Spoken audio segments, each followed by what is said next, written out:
நண்பர்களே, இன்றைய நிகழ்வு நாம் முன்னாடி சொன்னது போல கேள்வி பதில் நிகழ்வு தான். இந்த நிகழ்வினுடைய கடைசியில் சிறிது நேரம் நம்ம தியானத்தை பற்றி, குறிப்பாக உங்களுக்கு அந்த 21 நாள் விரத முறைக்கு பிறகு கொடுக்கக்கூடிய ஒரு தியானத்தை பற்றி சில முக்கியமான அறிவிப்புகள் உங்களுக்கு சொல்லப்பட இருக்கிறது. அதற்கு முன்னாடி ஒரு 2 விஷயங்கள் உங்களுக்கு இப்போ நான் தெளிவுபடுத்த விரும்புகிறேன். சரி, ஒரு 10-15 நிமிடம் போகட்டும். முதல் கேள்வி பதில் ஆரம்பிப்போம். 1 மணிக்கு உங்களுக்கு ஒரு 3 விஷயங்களை தொடரும். சரிங்களா? இந்த ஆன்மீக பயிற்சிகளை பொறுத்த வரைக்கும் ஐயம் தெளிதல் என்பது மிக மிக அவசியமான ஒன்று. சரிங்களா? அதுவும் குறிப்பாக இது ஒரு ஞான மார்க்கம். ஞான மார்க்கம் என்றால் விளக்கத்தின்படி நம்முடைய வாழ்க்கையை அமைத்துக் கொள்ளக்கூடிய ஒரு மார்க்கம். நான் முன்னாடியே சொன்னேன், பக்தி மார்க்கம் என்பது நம்பிக்கையின் வழியிலே செல்லக்கூடியது. ஞான மார்க்கம் என்பது நம்பிக்கையின் வழியில் செல்லக்கூடியது அல்ல. இது விளக்கத்தின் வழி, அறிவின் வழி செல்லக்கூடியது. அதுக்குன்னு பக்தி மார்க்கம் குறைவானதுன்னு நான் சொல்ல வரல. இப்போ ஒரு குழந்தைகிட்ட போய் பொட்டு வையு நெற்றியில, அது நல்லது அப்படின்னு சொல்றது சரியானது. சில குழந்தைகள் கேட்கும், எதுக்கு பொட்டு வைக்கணும் அப்படின்னு கேட்கும். இப்போ அந்த குழந்தைகிட்ட நீங்க போய், இந்த மாதிரி உனக்கு ஒரு மூளை இருக்கு, மூளைக்குள்ள பிட்யூட்ரின்னு ஒரு சுரப்பி இருக்கு, அந்த சுரப்பி வேலை செஞ்சாதான் உனக்கு கீழே இருக்கிற அந்த 5 சுரப்பி வேலை செய்யும், அப்படி எல்லாம் நீங்க போய் சொன்னா அந்த குழந்தைக்கு புரியுமா? அது நிச்சயமா புரியாது. சரிங்களா? அன்பர்களே, ஒரு 5 மினிட்ஸ் நான் வீடியோல வர்றேன். நான் இப்போ நெட்வொர்க் கம்மியா இருக்குது, அதனால. அப்போ அந்த குழந்தைக்கு, இங்க பாருமா, நமக்கு மேல ஒரு பெரிய சக்தி இருக்குது, அதுதான் நம்மளை காப்பாத்திட்டு இருக்குது, அதுதான் இந்த பூமி, இந்த சூரியன் எல்லாத்தையும் இயக்கிட்டு இருக்குது. சரியா? அப்ப அந்த சக்தியை நம்ம வணங்குறது நல்லது அப்படி பொதுவா சொல்லுவோம். இல்லாட்டி சாமி கும்பிட்டா நல்லது, சாமி நினைச்சதெல்லாம் கொடுக்கும், நீ கேட்கறதெல்லாம் கொடுக்கும், சாமி கிட்ட கேளு, வேண்டு, நம்பு, சாமி கொடுக்கும், அது நம்பு அப்படின்னு சொல்றோம். சரிங்களா? அப்போ எங்கெல்லாம் நம்பிக்கை தேவைப்படுது அப்படின்னா, அதை பற்றி புரியாத போது அங்க நம்பிக்கை நமக்கு தேவைப்படுது. சரிங்களா? அதாவது ஒரு படியில ஏறுவதற்கு கைப்பிடி போல இந்த பக்தி மார்க்கத்தில் இருக்கக்கூடிய விஷயங்கள். எல்லாருக்கும் கைப்பிடி தேவையா? குழந்தைகளுக்கு தேவையா இருக்கும் இல்லையா? அல்லது ஏற முடியாதவர்களுக்கு தேவையா இருக்கும். பிடிச்சு ஏறுவது தவறு அல்ல. சரிங்களா? குழந்தை முதல்ல ஆரம்பத்தில் நடக்கும்போது கையையும் காலையும் வைத்து தான் நடக்கும். சரிதானா?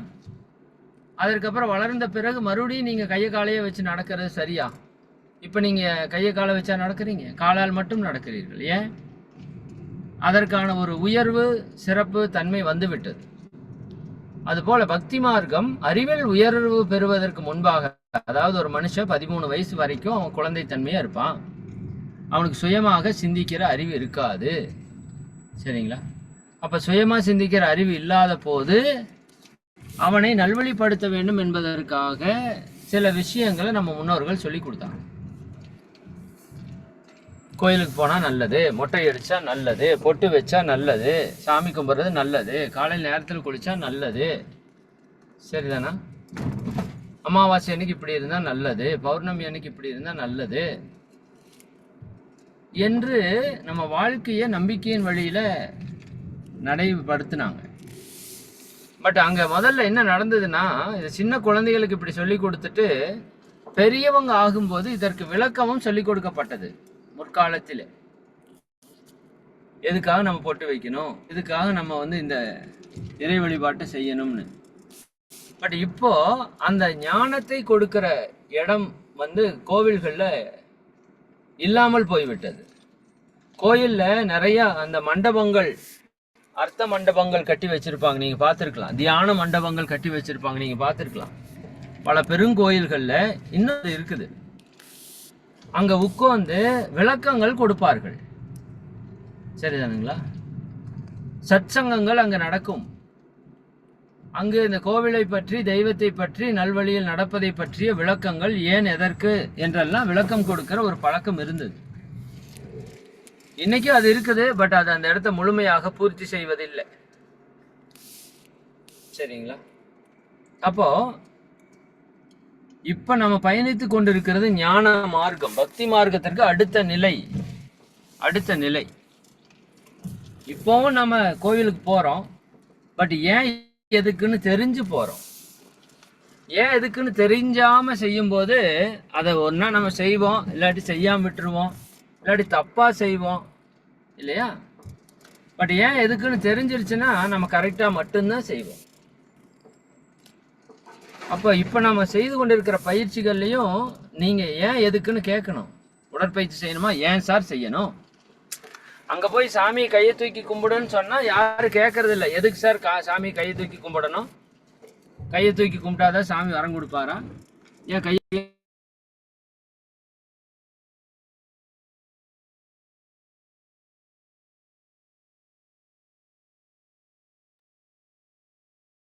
ஐயா வாழ்க வளமுடன். மியூட் ஆயிடுச்சுங்க ஐயா. மியூட்டு இதுவே ஆயிடுச்சா? இப்பதான் ஆச்சுங்களா? ஆமாங்க ஐயா, இப்பதான் ஜஸ்ட் இப்பதான். ஓகே, நன்றி. அப்போ நாம கேட்க வேண்டிய கேள்விகள் நிறைய இருக்கு. பட் நம்ம யாரும் கேட்கறது இல்லை. சாமி கோயில்லையே போய் இப்படியெல்லாம் கேட்டால் தப்பா போயிடும் அப்படின்னு நினைக்கிறோம். தப்பு கிடையாது. எதையுமே தெளிவா செய்யறதுல தப்பு கிடையாது. கேட்டுக்கிறது தானே. சின்ன குழந்தையா இருக்கிறப்ப கேட்குற அளவுக்கு நமக்கு பெரிய ஞானம் இருந்திருக்காது. வளர்ந்ததுக்கு அப்புறம் என்ன கேட்டு செய்யும்போது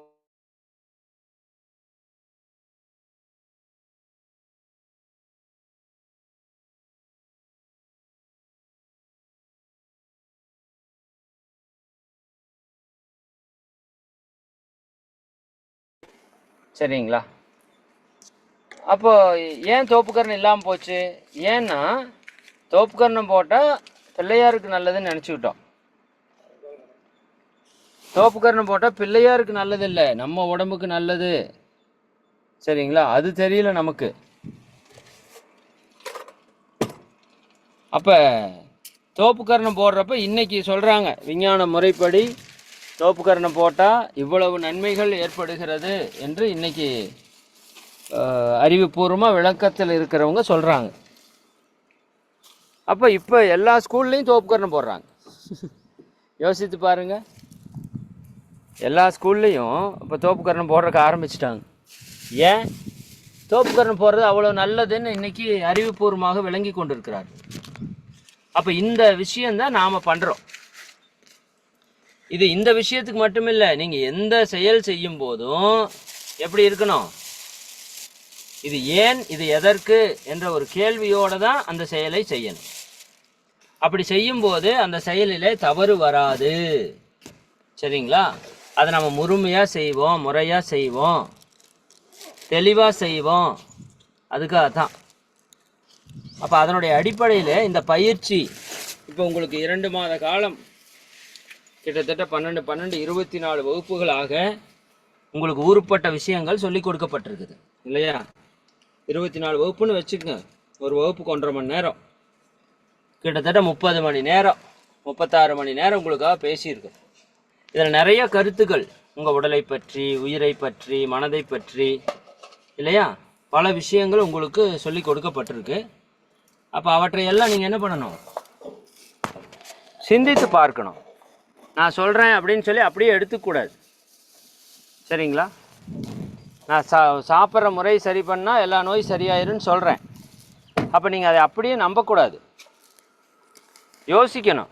உண்மையாலுமே சாப்பிட்றது சரி பண்ணால் எல்லா நோயும் குணமாயிருமா? இது இப்படி யாராவது சொல்லியிருக்கிறாங்களா? இல்லை நடந்துருக்குதா?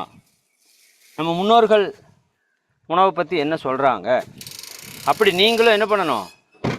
ஆராய்ச்சி பண்ணி பார்க்கணும். அப்படி பார்க்கும்போது தான் நீங்கள் நான் சொல்கிறேனே நம்பக்கூடாது. பதிலாக நீங்கள் சிந்திச்சு பார்த்து அது உண்மையா பொய்யா அப்படிங்கிறத நீங்களாக சிந்திச்சு ஏற்றுக்கணும்.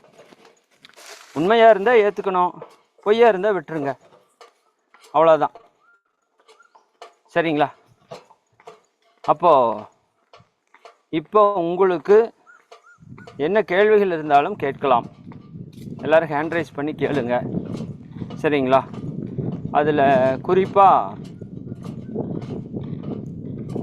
கேள்விகளில் தவறான கேள்வி என்று எதுவும் இல்லை.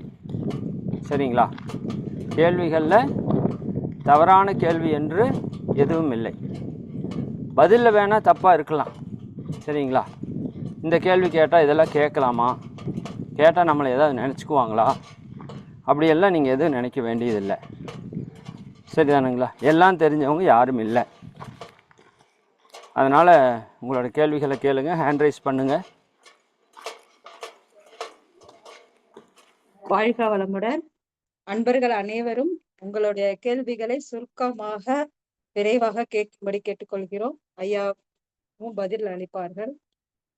ராஜேந்திரன் ஐயா, வாழ்க வளமுடன். உங்களுக்கு அன்மியூட் ஆப்ஷன் கொடுத்துருக்கோங்க ஐயா.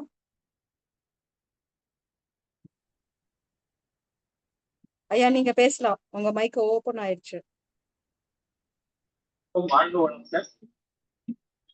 வாழ்க வளமுடன் ஐயா. வணக்கம். வாழ்க வளமுடன். நீங்க கேள்வி கேட்கலாங்க ஐயா, ஐயா பதில் கொடுப்பாரு. திறந்த வெளியில பயிற்சியும் தியானமும் செய்யலாம். திறந்த வெளியிலே நம்முடைய உடற்பயிற்சியோ தியானமோ செய்யக்கூடாதுங்க ஐயா. ஆமா, ரூஃப் இருக்கணும். மேலே ஏதாவது கூரை அல்லது ஏதாவது கவரிங் இருக்கணும். ஏன்னா நம்ம பயிற்சி எல்லாமே உயிர் சார்ந்த பயிற்சிகள் இருக்கிறதால திறந்த வெளியில செய்ய வேண்டாம். நான் முன்னெல்லாம் 7 மணிக்கு தான் எழுந்துப்பேன் இந்த பயிற்சி சேர்றதுக்கு முன்னாடி. ஓகே. இப்பெல்லாம் எனக்கு 3 மணிக்கே முடிப்பு வந்துடுது. நல்லது, நல்லதான்னு தெரியல எனக்கு. ரொம்ப ரொம்ப நல்லதுதான். 3 மணிக்கு முழிப்பு வர்றதை விட 3 மணிக்கு அப்புறம் நீங்க எந்திரிச்சதுக்கு அப்புறம் ஃப்ரெஷ்ஷா இருக்கிறீங்களா அல்லது சிரமப்படுறீங்களா? நான் ஃப்ரெஷ்ஷா இருக்கேன். அப்புறம் என்ன, அப்ப அவ்வளவுதான். அந்த நாள் முழுக்க ஃப்ரெஷ்ஷா இருக்கிறீங்களா?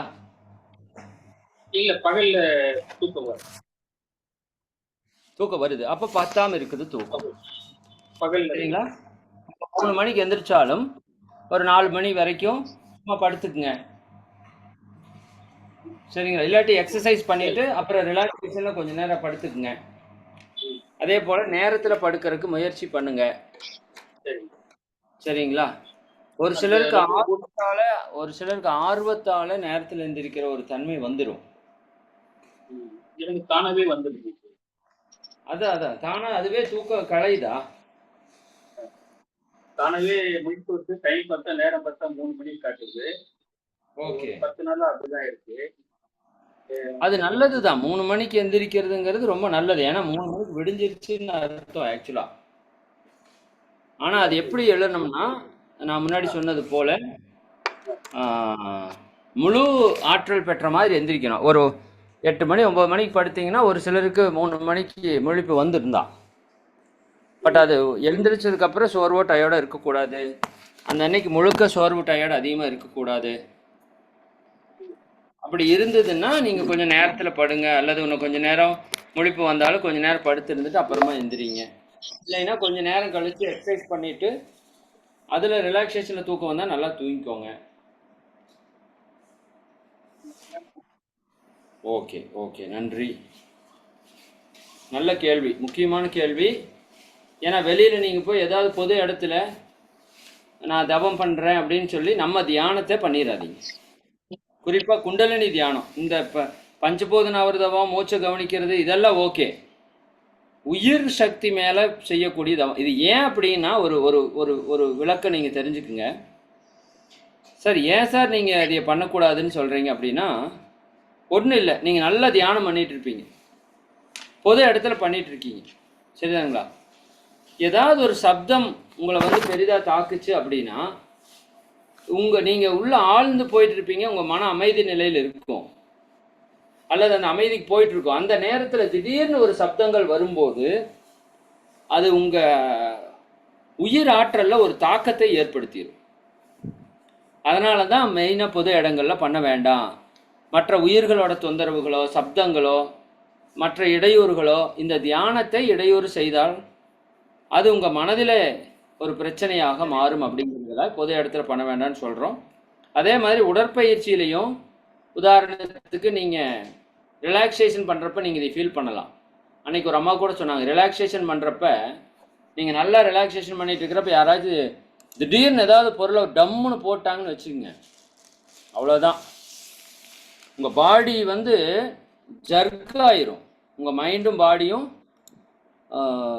அதாவது நீங்க இந்த பாடி கிடையாது, ஆக்சுவலா நாம் இந்த உடல் கிடையாது, நாம் இந்த மனமும் கிடையாது, நாம் நம்மளுடைய ஆத்ம சக்தி. நாம அதுல இருந்து நீங்க உங்களை பார்ப்பீங்க, இந்த ரிலாக்ஸேஷன்ல நீங்க உங்களையே பார்ப்பீங்க. அப்ப அது போன்ற சூழல்கள்ல உங்களுக்கு அந்த ஜர்க் ஆயிடுச்சு அப்படின்னா அது சில உடல் தொந்தரவுகளை உருவாக்கிவிடும், மன தொந்தரவுகளை உருவாக்கிடும்.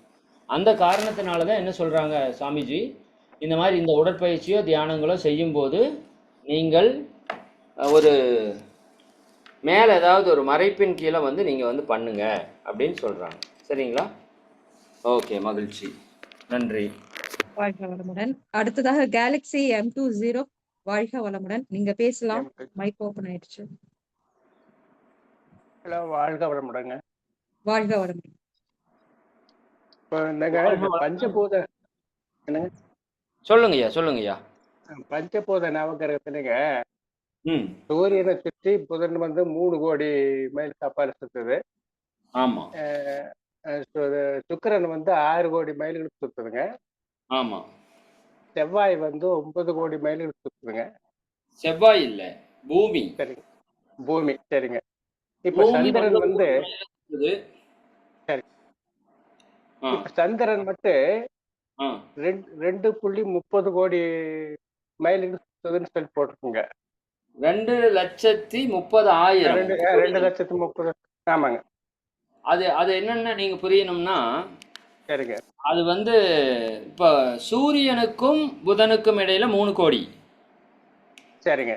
சூரியனுக்கும் சுக்கிரனுக்கும் இடையில 6 கோடி. சரிங்க.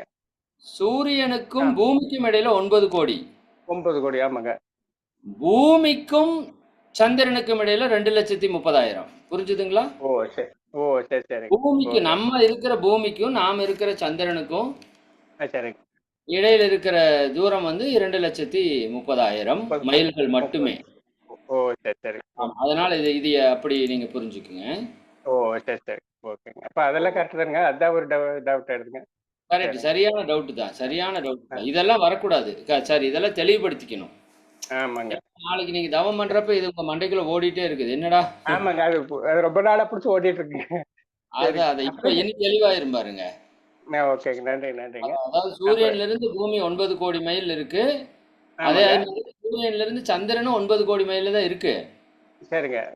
பட் பூமியோட துணைக்கோள் வந்து சந்திரன், அது பூமியை சுத்தி ஓடுது. எப்படி பூமி சூரியனை சுத்தி ஓடுதோ அப்படி சந்திரன் பூமியை சுத்திட்டு ஓடுது.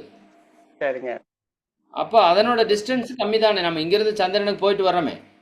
ஆமாங்க, 2,30,000 கோடி தான் போட்டுருக்குங்க. சரிங்க, 2,30,000.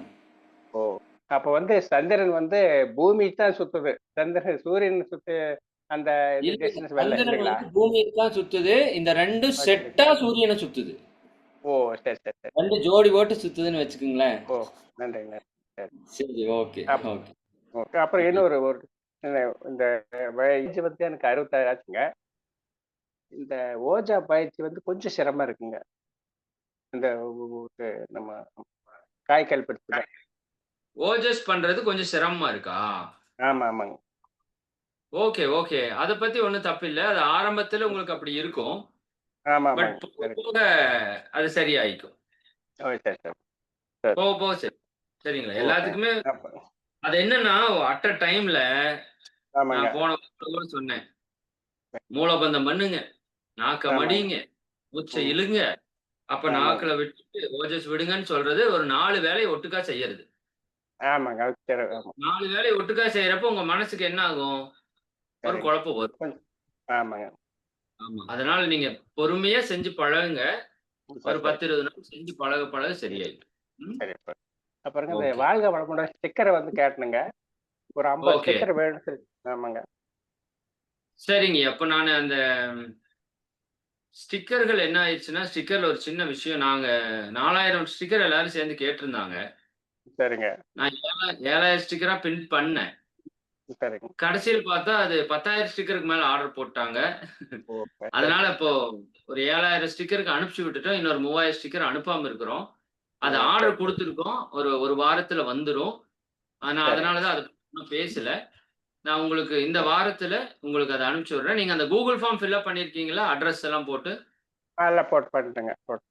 அப்ப அப்ப உங்களுக்கு வந்துரும். கட்டாயமா வந்துரும். ஒரு சரிங்க. ஒரு 1 வாரத்துல உங்களுக்கு வரல அப்டின்னா, நாங்களே ஒரு நம்பர் குடுத்து பேச சொல்லுவோம். அந்த நம்பருக்கு பேசுனீங்கன்னா கூகுள் ஃபார்ம்னா மெசேஜ்ல தான் குடுத்துருக்கங்க. இல்ல, மெசேஜ். இல்ல. ஒரு ஒரு ஃபார்ம் ஒண்ணு போட்டு அதுல டைப் பண்ணி அனுப்பணும்னு அது போட்டிருந்தோம். அப்படி பண்ணி அது அது அனுப்புனீங்க. அது அந்த ஃபார்ம் அது எப்படி ஃபில் அப் பண்றதுன்னு எனக்கு தெரியலைங்க. அதாவது இப்ப என்ன தெரியல. இந்த மேடம் வந்து ஒரு மெசேஜ் தான் குடுத்தாங்க.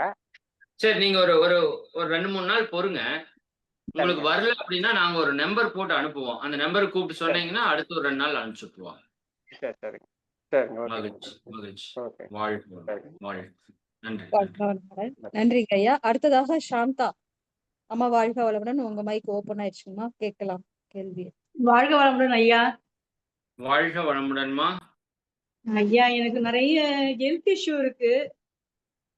ஐயா, சொல்லுங்கம்மா. ஐயா, சொல்லுங்க. கேக்குது, கேக்குது. ஐயா எனக்கு இந்த காலை மடக்கி உட்கார விட முடியல ஐயா. எப்பவுமே வந்து காலை நீட்டி தான் உட்கார முடியுது. காலை மடக்க முடியல. முட்டி வந்து முட்டி பயங்கர வலி எனக்கு. சுகர், தைராய்டு, பின்ன பிபி எல்லாம் இருக்கு. உடல் எப்பவுமே டயர்டாவும் சோர்வாவும் தான் இருக்கேன். இந்த காலை கூட மடக்க முடியல. ரொம்ப பிரயத்தனப்பட்டு தான் இந்த காலுக்கு கீழே ஏதாவது தலகாணியோ ஒரு பெட்ஷீட்டோ வச்சு தான் இந்த காலை கொஞ்சம் மடக்கி நான் தியானம் பண்ணுவேன். கொஞ்ச நேரம் தான் இதுக்கு பண்ண முடியும். ஒரு 10 நிமிஷம் தியானம் முழுமையா நான் பண்றதுல கூட என்னால வந்து காலை மடக்கி உட்காத்த முடியல. கொஞ்ச நேரத்துல மறுபடியும் காலை வந்து நீட்டி தான் உட்கார்றேன். இதுக்கு ஏதாவது பண்ண முடியுமா ஐயா? அந்த காலை மடக்கி உட்கார்ந்து நான் தியானம் பண்றதுக்கோ, இல்ல சுகாசனத்துல உட்கார்ந்து எக்சர்சைஸ் எல்லாம் பண்றதுக்கோ வந்து இந்த வலி இல்லாம ஏதாவது பண்ண முடியுமா ஐயா இதுக்கு? பண்ணலாம். தாராளமா பண்ணலாம்.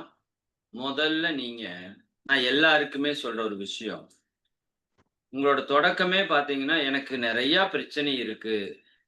அதுதான் பிரச்சனையே. உங்களுக்கு நெறைய பிரச்சனை இல்ல. ஒரு மனித உடல்ல எத்தன நோய் வரும்னு தெரியுமா உங்களுக்கு? ஒரு மனித உடல்ல சித்தர்கள் கூற்றுப்படி 4448 நோய் வரும். சரிங்களா? எத்தன?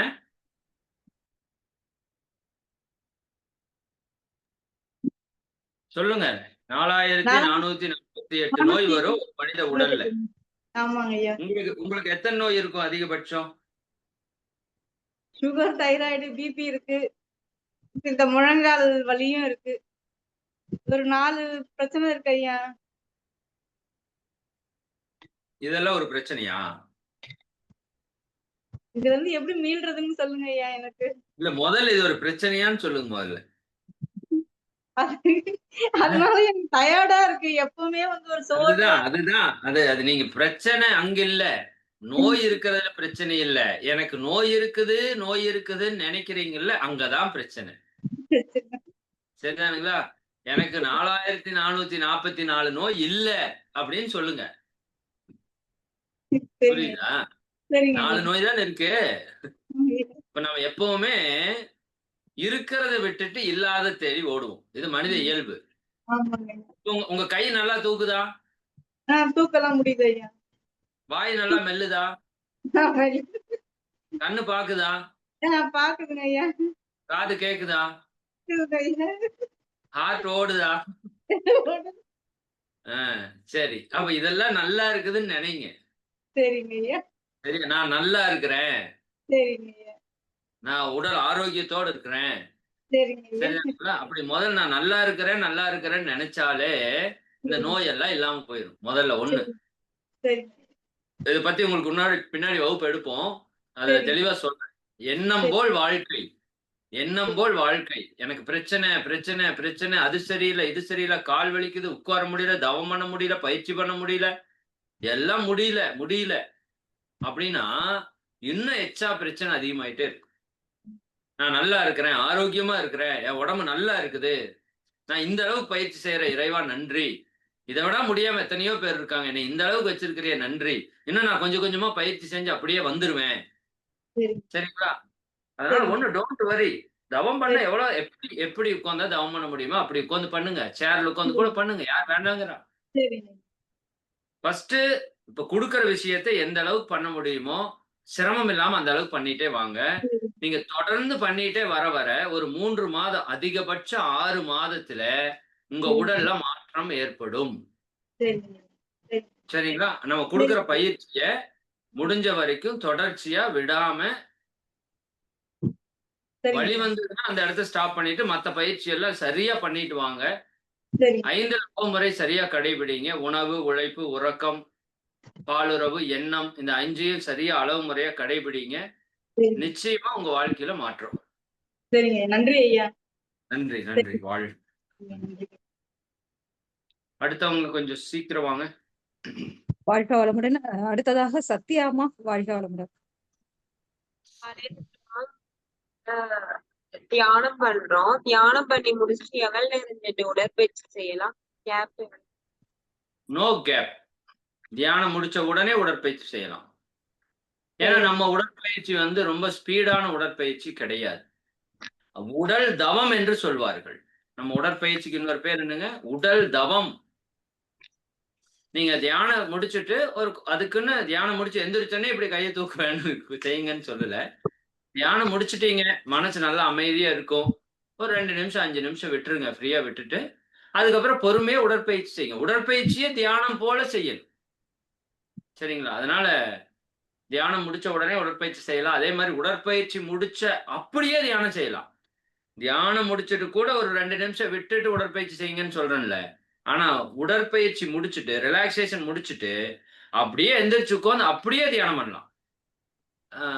அது வந்து அப்படி கனெக்ஷன் ஆகும். ரெண்டும் நேரர் ஃப்ரீக்வன்சி தான். சரிங்களா? பண்ணலாம். மகிழ்ச்சி. நன்றிங்க ஐயா. அடுத்ததாக நன்றி. சுகன்யா. சுகன்யா அதுக்கு அடுத்த பேர் சொல்லிருங்க இப்பவே. மோகனப்பிரியா அடுத்ததாக. ஐயா வாழ்க வளமுடன் ஐயா.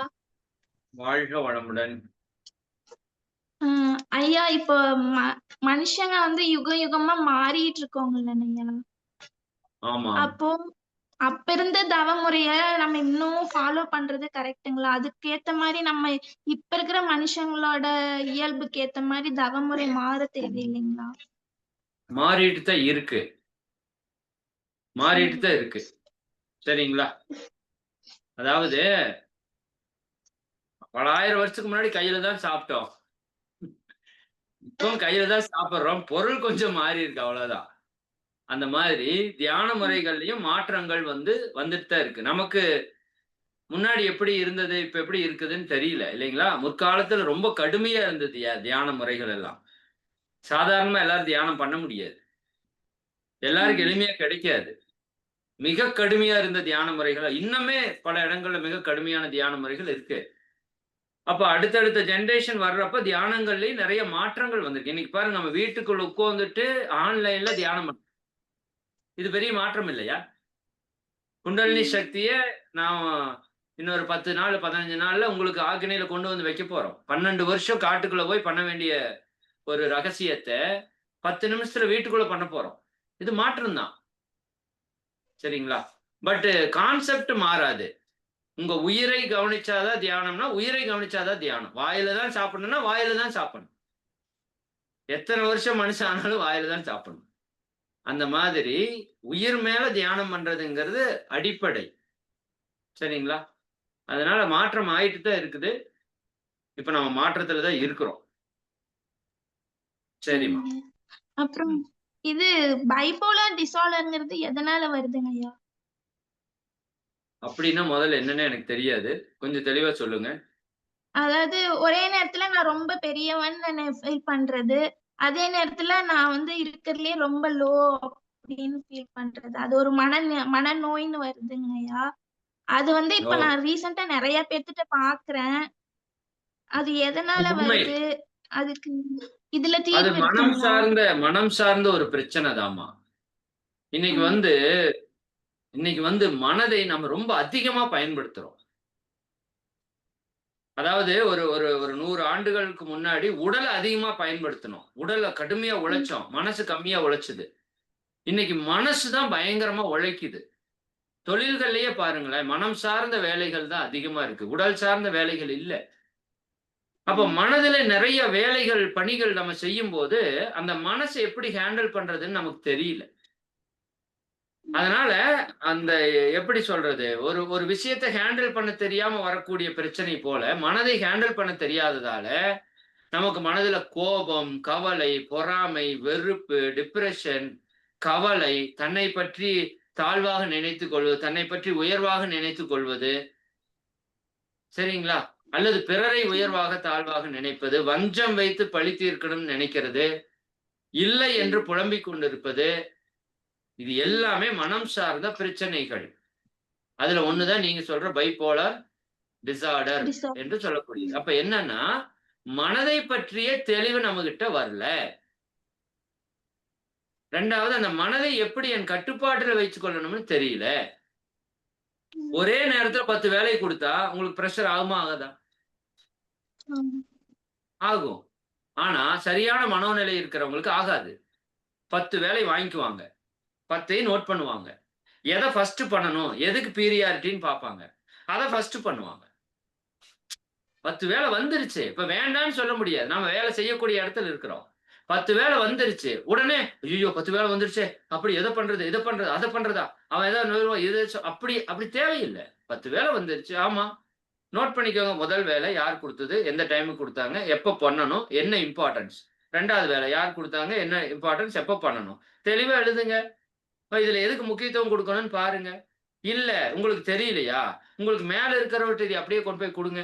சார் எனக்கு இந்த மாரி 10 வேலை குடுத்துருக்காங்க சார். நான் எத செய்யட்டும் சார் ஃபர்ஸ்ட்டு கேளுங்க. வேலை முடிஞ்சது. கொஞ்சம் ஆராய்ச்சி பண்ணி சிந்திச்சு, ஓ இத ஃபர்ஸ்ட்டு முடிச்சு குடுத்தா, இன்னைக்கு சாயங்காலம் போ வேண்டியது எது இருக்கோ அத ஃபர்ஸ்ட்டு முடிங்க. நாளைக்கு போறத கொஞ்சம் பொறுத்து முடிங்க. 1 வாரம் கழிச்சு பண்றத அப்புறமா முடிங்க. இதுக்கு என்ன வேணும்? ஒரு நின்னு, நிதானிச்சு, சிந்திச்சு செயல்படுற ஒரு அறிவு வேணும். சரிங்களா? அந்த ஒரு பொறுமை, அந்த ஒரு விழிப்பு நிலை, அந்த ஒரு தன்மை தியானம் பண்ணா தான் வரும். மனம் கட்டுப்பாட்டுல இருந்தா தான் வரும்.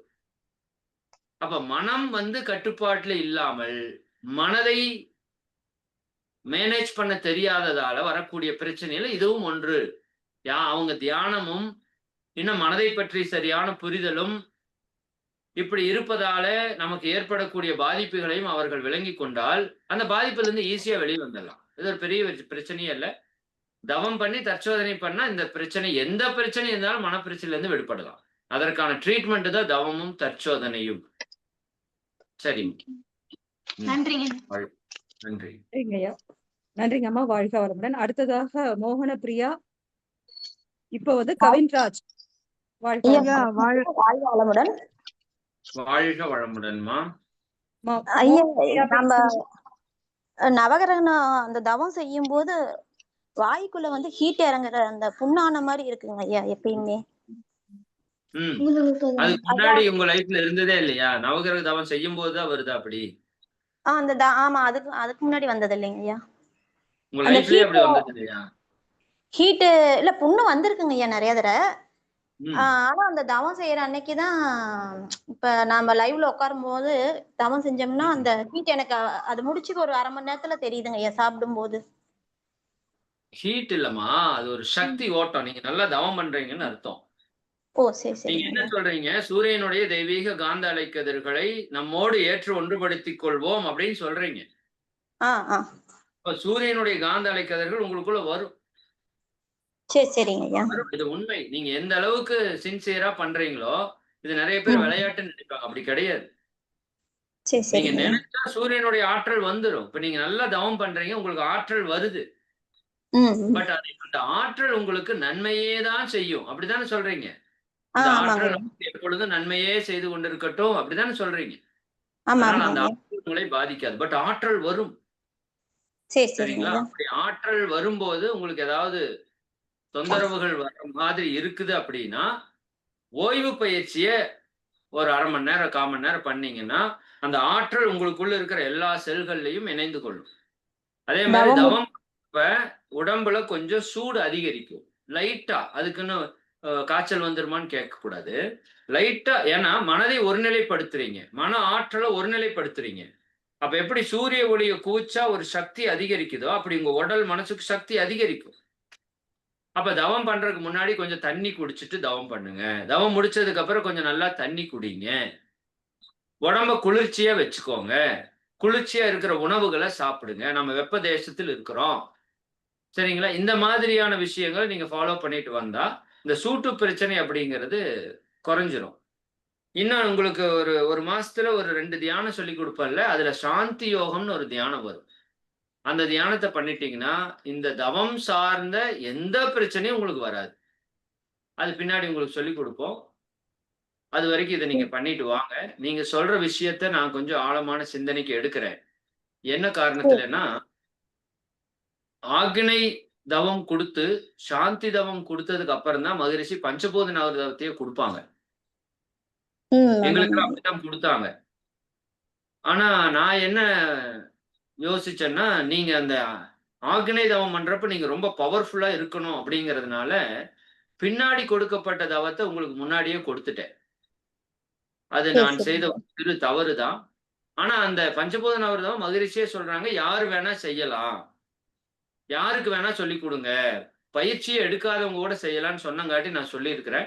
பட் இருந்தாலும் அதை பத்தி கொஞ்சம் சிந்தனைக்கு எடுக்கிறேன். ஏன்னா ரொம்ப நல்லா பண்றப்ப ஆற்றல் வரும்போது, அந்த ஆற்றல சமன்படுத்துறதுக்கு உங்களுக்கு ஒரு டெக்னிக்கும் சொல்லிக் குடுத்தரணும். பட் அது அந்த அளவுக்கு எஃபெக்டிவா பண்ணாது. அது தொந்தரவு பண்ணாது. பட் ஒரு சிலருக்கு அதிக ஆற்றல் வர்றப்ப, அது எப்படி சமன்படுத்தும்ன்னு தெரியலன்னா, ரிலாக்சேஷன் நல்லா படுத்துட்டு, அந்த சக்தி உடல் முழுக்க பரவுறதா நினைச்சீங்கன்னா, ஆற்றல் சமனாயிரும். ஆனா அது என்னால உணர முடியுதுங்க ஐயா. ஆற்றல் வர்றது என்னால உணர நிச்சயமா முடியுது. முடியும். அதான் நீங்க நல்லா பண்றீங்கன்னு சொல்றேன்ல. அவ்வளோதான். ம், ம். ஐயா ரைட். இன்னொரு இதுங்கய்யா. இப்ப இந்த அக்னி தவம் பண்ணதுக்கு அப்புறம் ஆன்மாவோட இது பண்ண முடியும்னு சொன்னாங்க இல்லைங்க ஐயா. அத பத்தி சொல்ல முடியுங்களா ஐயா? ஆன்மாவோட என்ன பண்ண முடியும்? பேச பேச முடியும். முடியும் அப்படின்னாங்க. ஆக்சுவலா நீங்க தான் ஆத்துமா. சரி சரிங்கய்யா. புரியுதா? ஆத்துமா ஒண்ணு தான் இருக்குது. அத பத்தியெல்லாம் பின்னாடி விளக்கம் சொல்றோம். சரி சரிங்கய்யா. சரிங்களா? ஆமா, ஆமா. அது தவம் பண்றப்ப உங்களுக்கே உணர்வுபூர்வமா நெறைய வரும். அந்த தவம் நடத்துறப்ப நெறைய சொல்லுவோம்.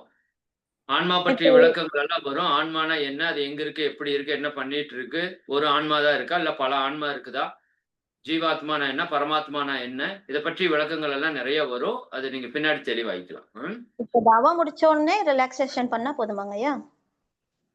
தேவைப்பட்டா தவம் முடிச்சோனே ரிலாக்சேஷன். ஆற்றல் அதிகமா இருக்குது எனக்கு அப்படிங்கிற மாரி ஃபீல் பண்ணா பண்ணுங்க. இல்லாட்டி தேவையில்ல. சரிங்கய்யா. நன்றிங்கய்யா. நன்றி, நன்றி. வாழ்க வளமுடன். வாழ்க வளமுடன். நன்றிங்கம்மா. அடுத்ததாக பூமாரி கே. அன்மியூட் கொடுத்துருக்காங்கம்மா. ஐயா ஐயா வாழ்க வளமுடன். சொல்லுங்கம்மா. ஐயா வாழ்க வளமுடன். வாழ்க வளமுடன். ஐயா சொல்லுங்க. நம்ம உடற்பயிற்சியில வலது இடது மட்டும் வலதுன்னு செய்யறோங்க ஐயா. சில எக்ஸசைஸ்ல சில இது வந்து ரைட் லெஃப்ட் மட்டும் முடிச்சுக்கிறோங்க. என்ன காரணங்க? சில இடங்களிலே சுழற்சிய இவ்வளவு பண்ணா போதும் அப்படின்னு இருக்கும். சில இடங்கள்ல இவ்வளவு பண்ணா சரிங்க. தேவை அப்படிங்கிறது இருக்கும். அதெல்லாம் பார்த்து மகரிஷி உடலை முழுக்க ஆய்வு செய்து, இவ்வளவு சுத்துனாதான் இந்த இடத்திற்கு சரியான ஒரு விஷயம் நிகழும் அப்படிங்கிறதுனால, அந்த இடத்துல அப்படி பண்ணியிருக்காங்க. சரிங்களா? மேக்ஸிமம் சுழற்சியில சரிங்க. வலது, இடது, வலதுன்னு தான் வரும். மேக்ஸிமம் அப்படிதான் வரும். சில இடங்கள்ல வலது, இடதோட முடிச்சிருப்போம். அது இந்த இந்த மாதிரியா சுழற்சி பண்ணுனா இதுக்கு போதும் அப்படிங்கிற நிலை இருக்கிற இடத்துல நாம அப்படி பண்ணிருக்கோம். சரிங்களா? சரிங்க. ஓகே. ஓகே. ஐயா எக்ஸசைஸ் முடிச்சுட்டு எவ்வளவு நேரம் கழிச்சு திரவ உணவு எடுத்துக்கலாங்க? உடற்பயிற்சி முடிச்சு குறைஞ்சது ஒரு 15 நிமிஷம், அதிகபட்சம் 1/2 மணி நேரம் விடலாம். அதுக்கப்புறம் நீங்க திடமோ, திரவமோ என்ன உணவு வேணா எடுத்துக்கலாம். சரிங்களா? 2வது உடற்பயிற்சி முடிக்கிறப்பவே உங்களுக்கு கபகபன்னு பசிக்குது. வயிறெல்லாம் பசி எரியுதுன்னு வச்சுக்கங்க. நீங்க டைரக்ட்டா போய் சாப்பிடலாம். ரொம்ப டைம் குடுக்கணும்னு அவசியம் இல்ல. ஒரு 1 நிமிஷம், 2 நிமிஷம் கழிச்சு அப்படியே சாப்பிட்டுக்கலாம்.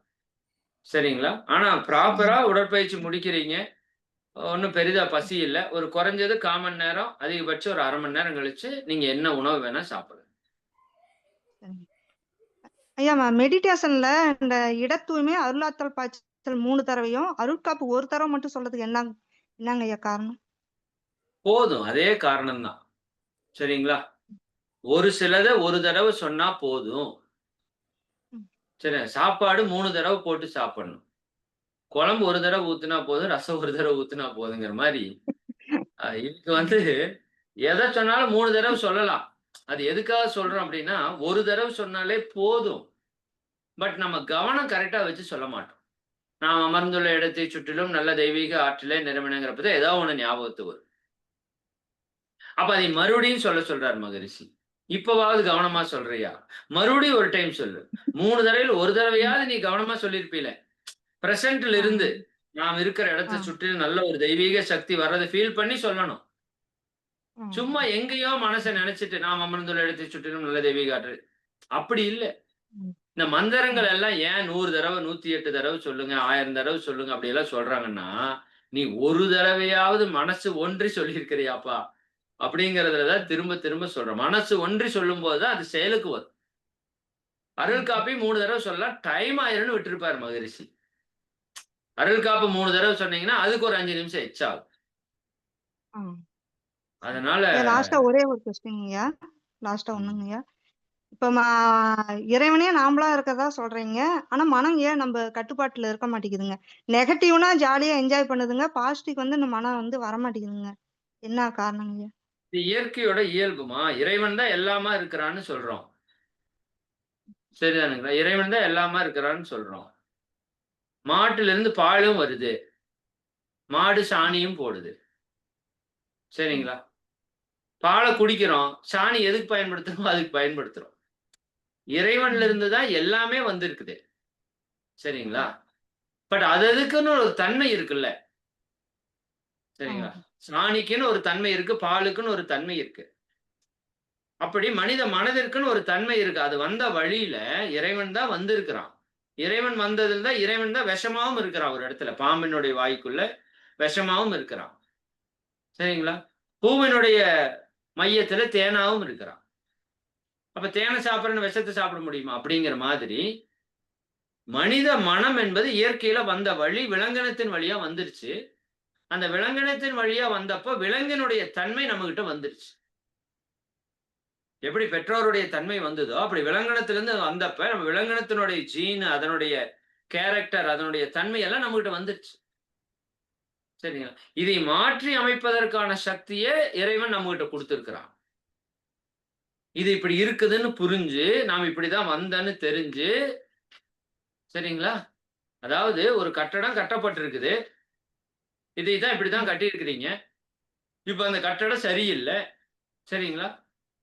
அப்ப இந்த கட்டடத்தை நீங்க மாற்றி அமைத்து கட்டணும். அப்பதான் நீங்க நல்லா வாழ முடியும்னா, அந்த கட்டடத்தை மாற்றி அமைத்து கட்டிக்கிறீங்கல்ல, அந்த இது போல மனித மனம் இப்ப வந்த வழி சரியில்ல.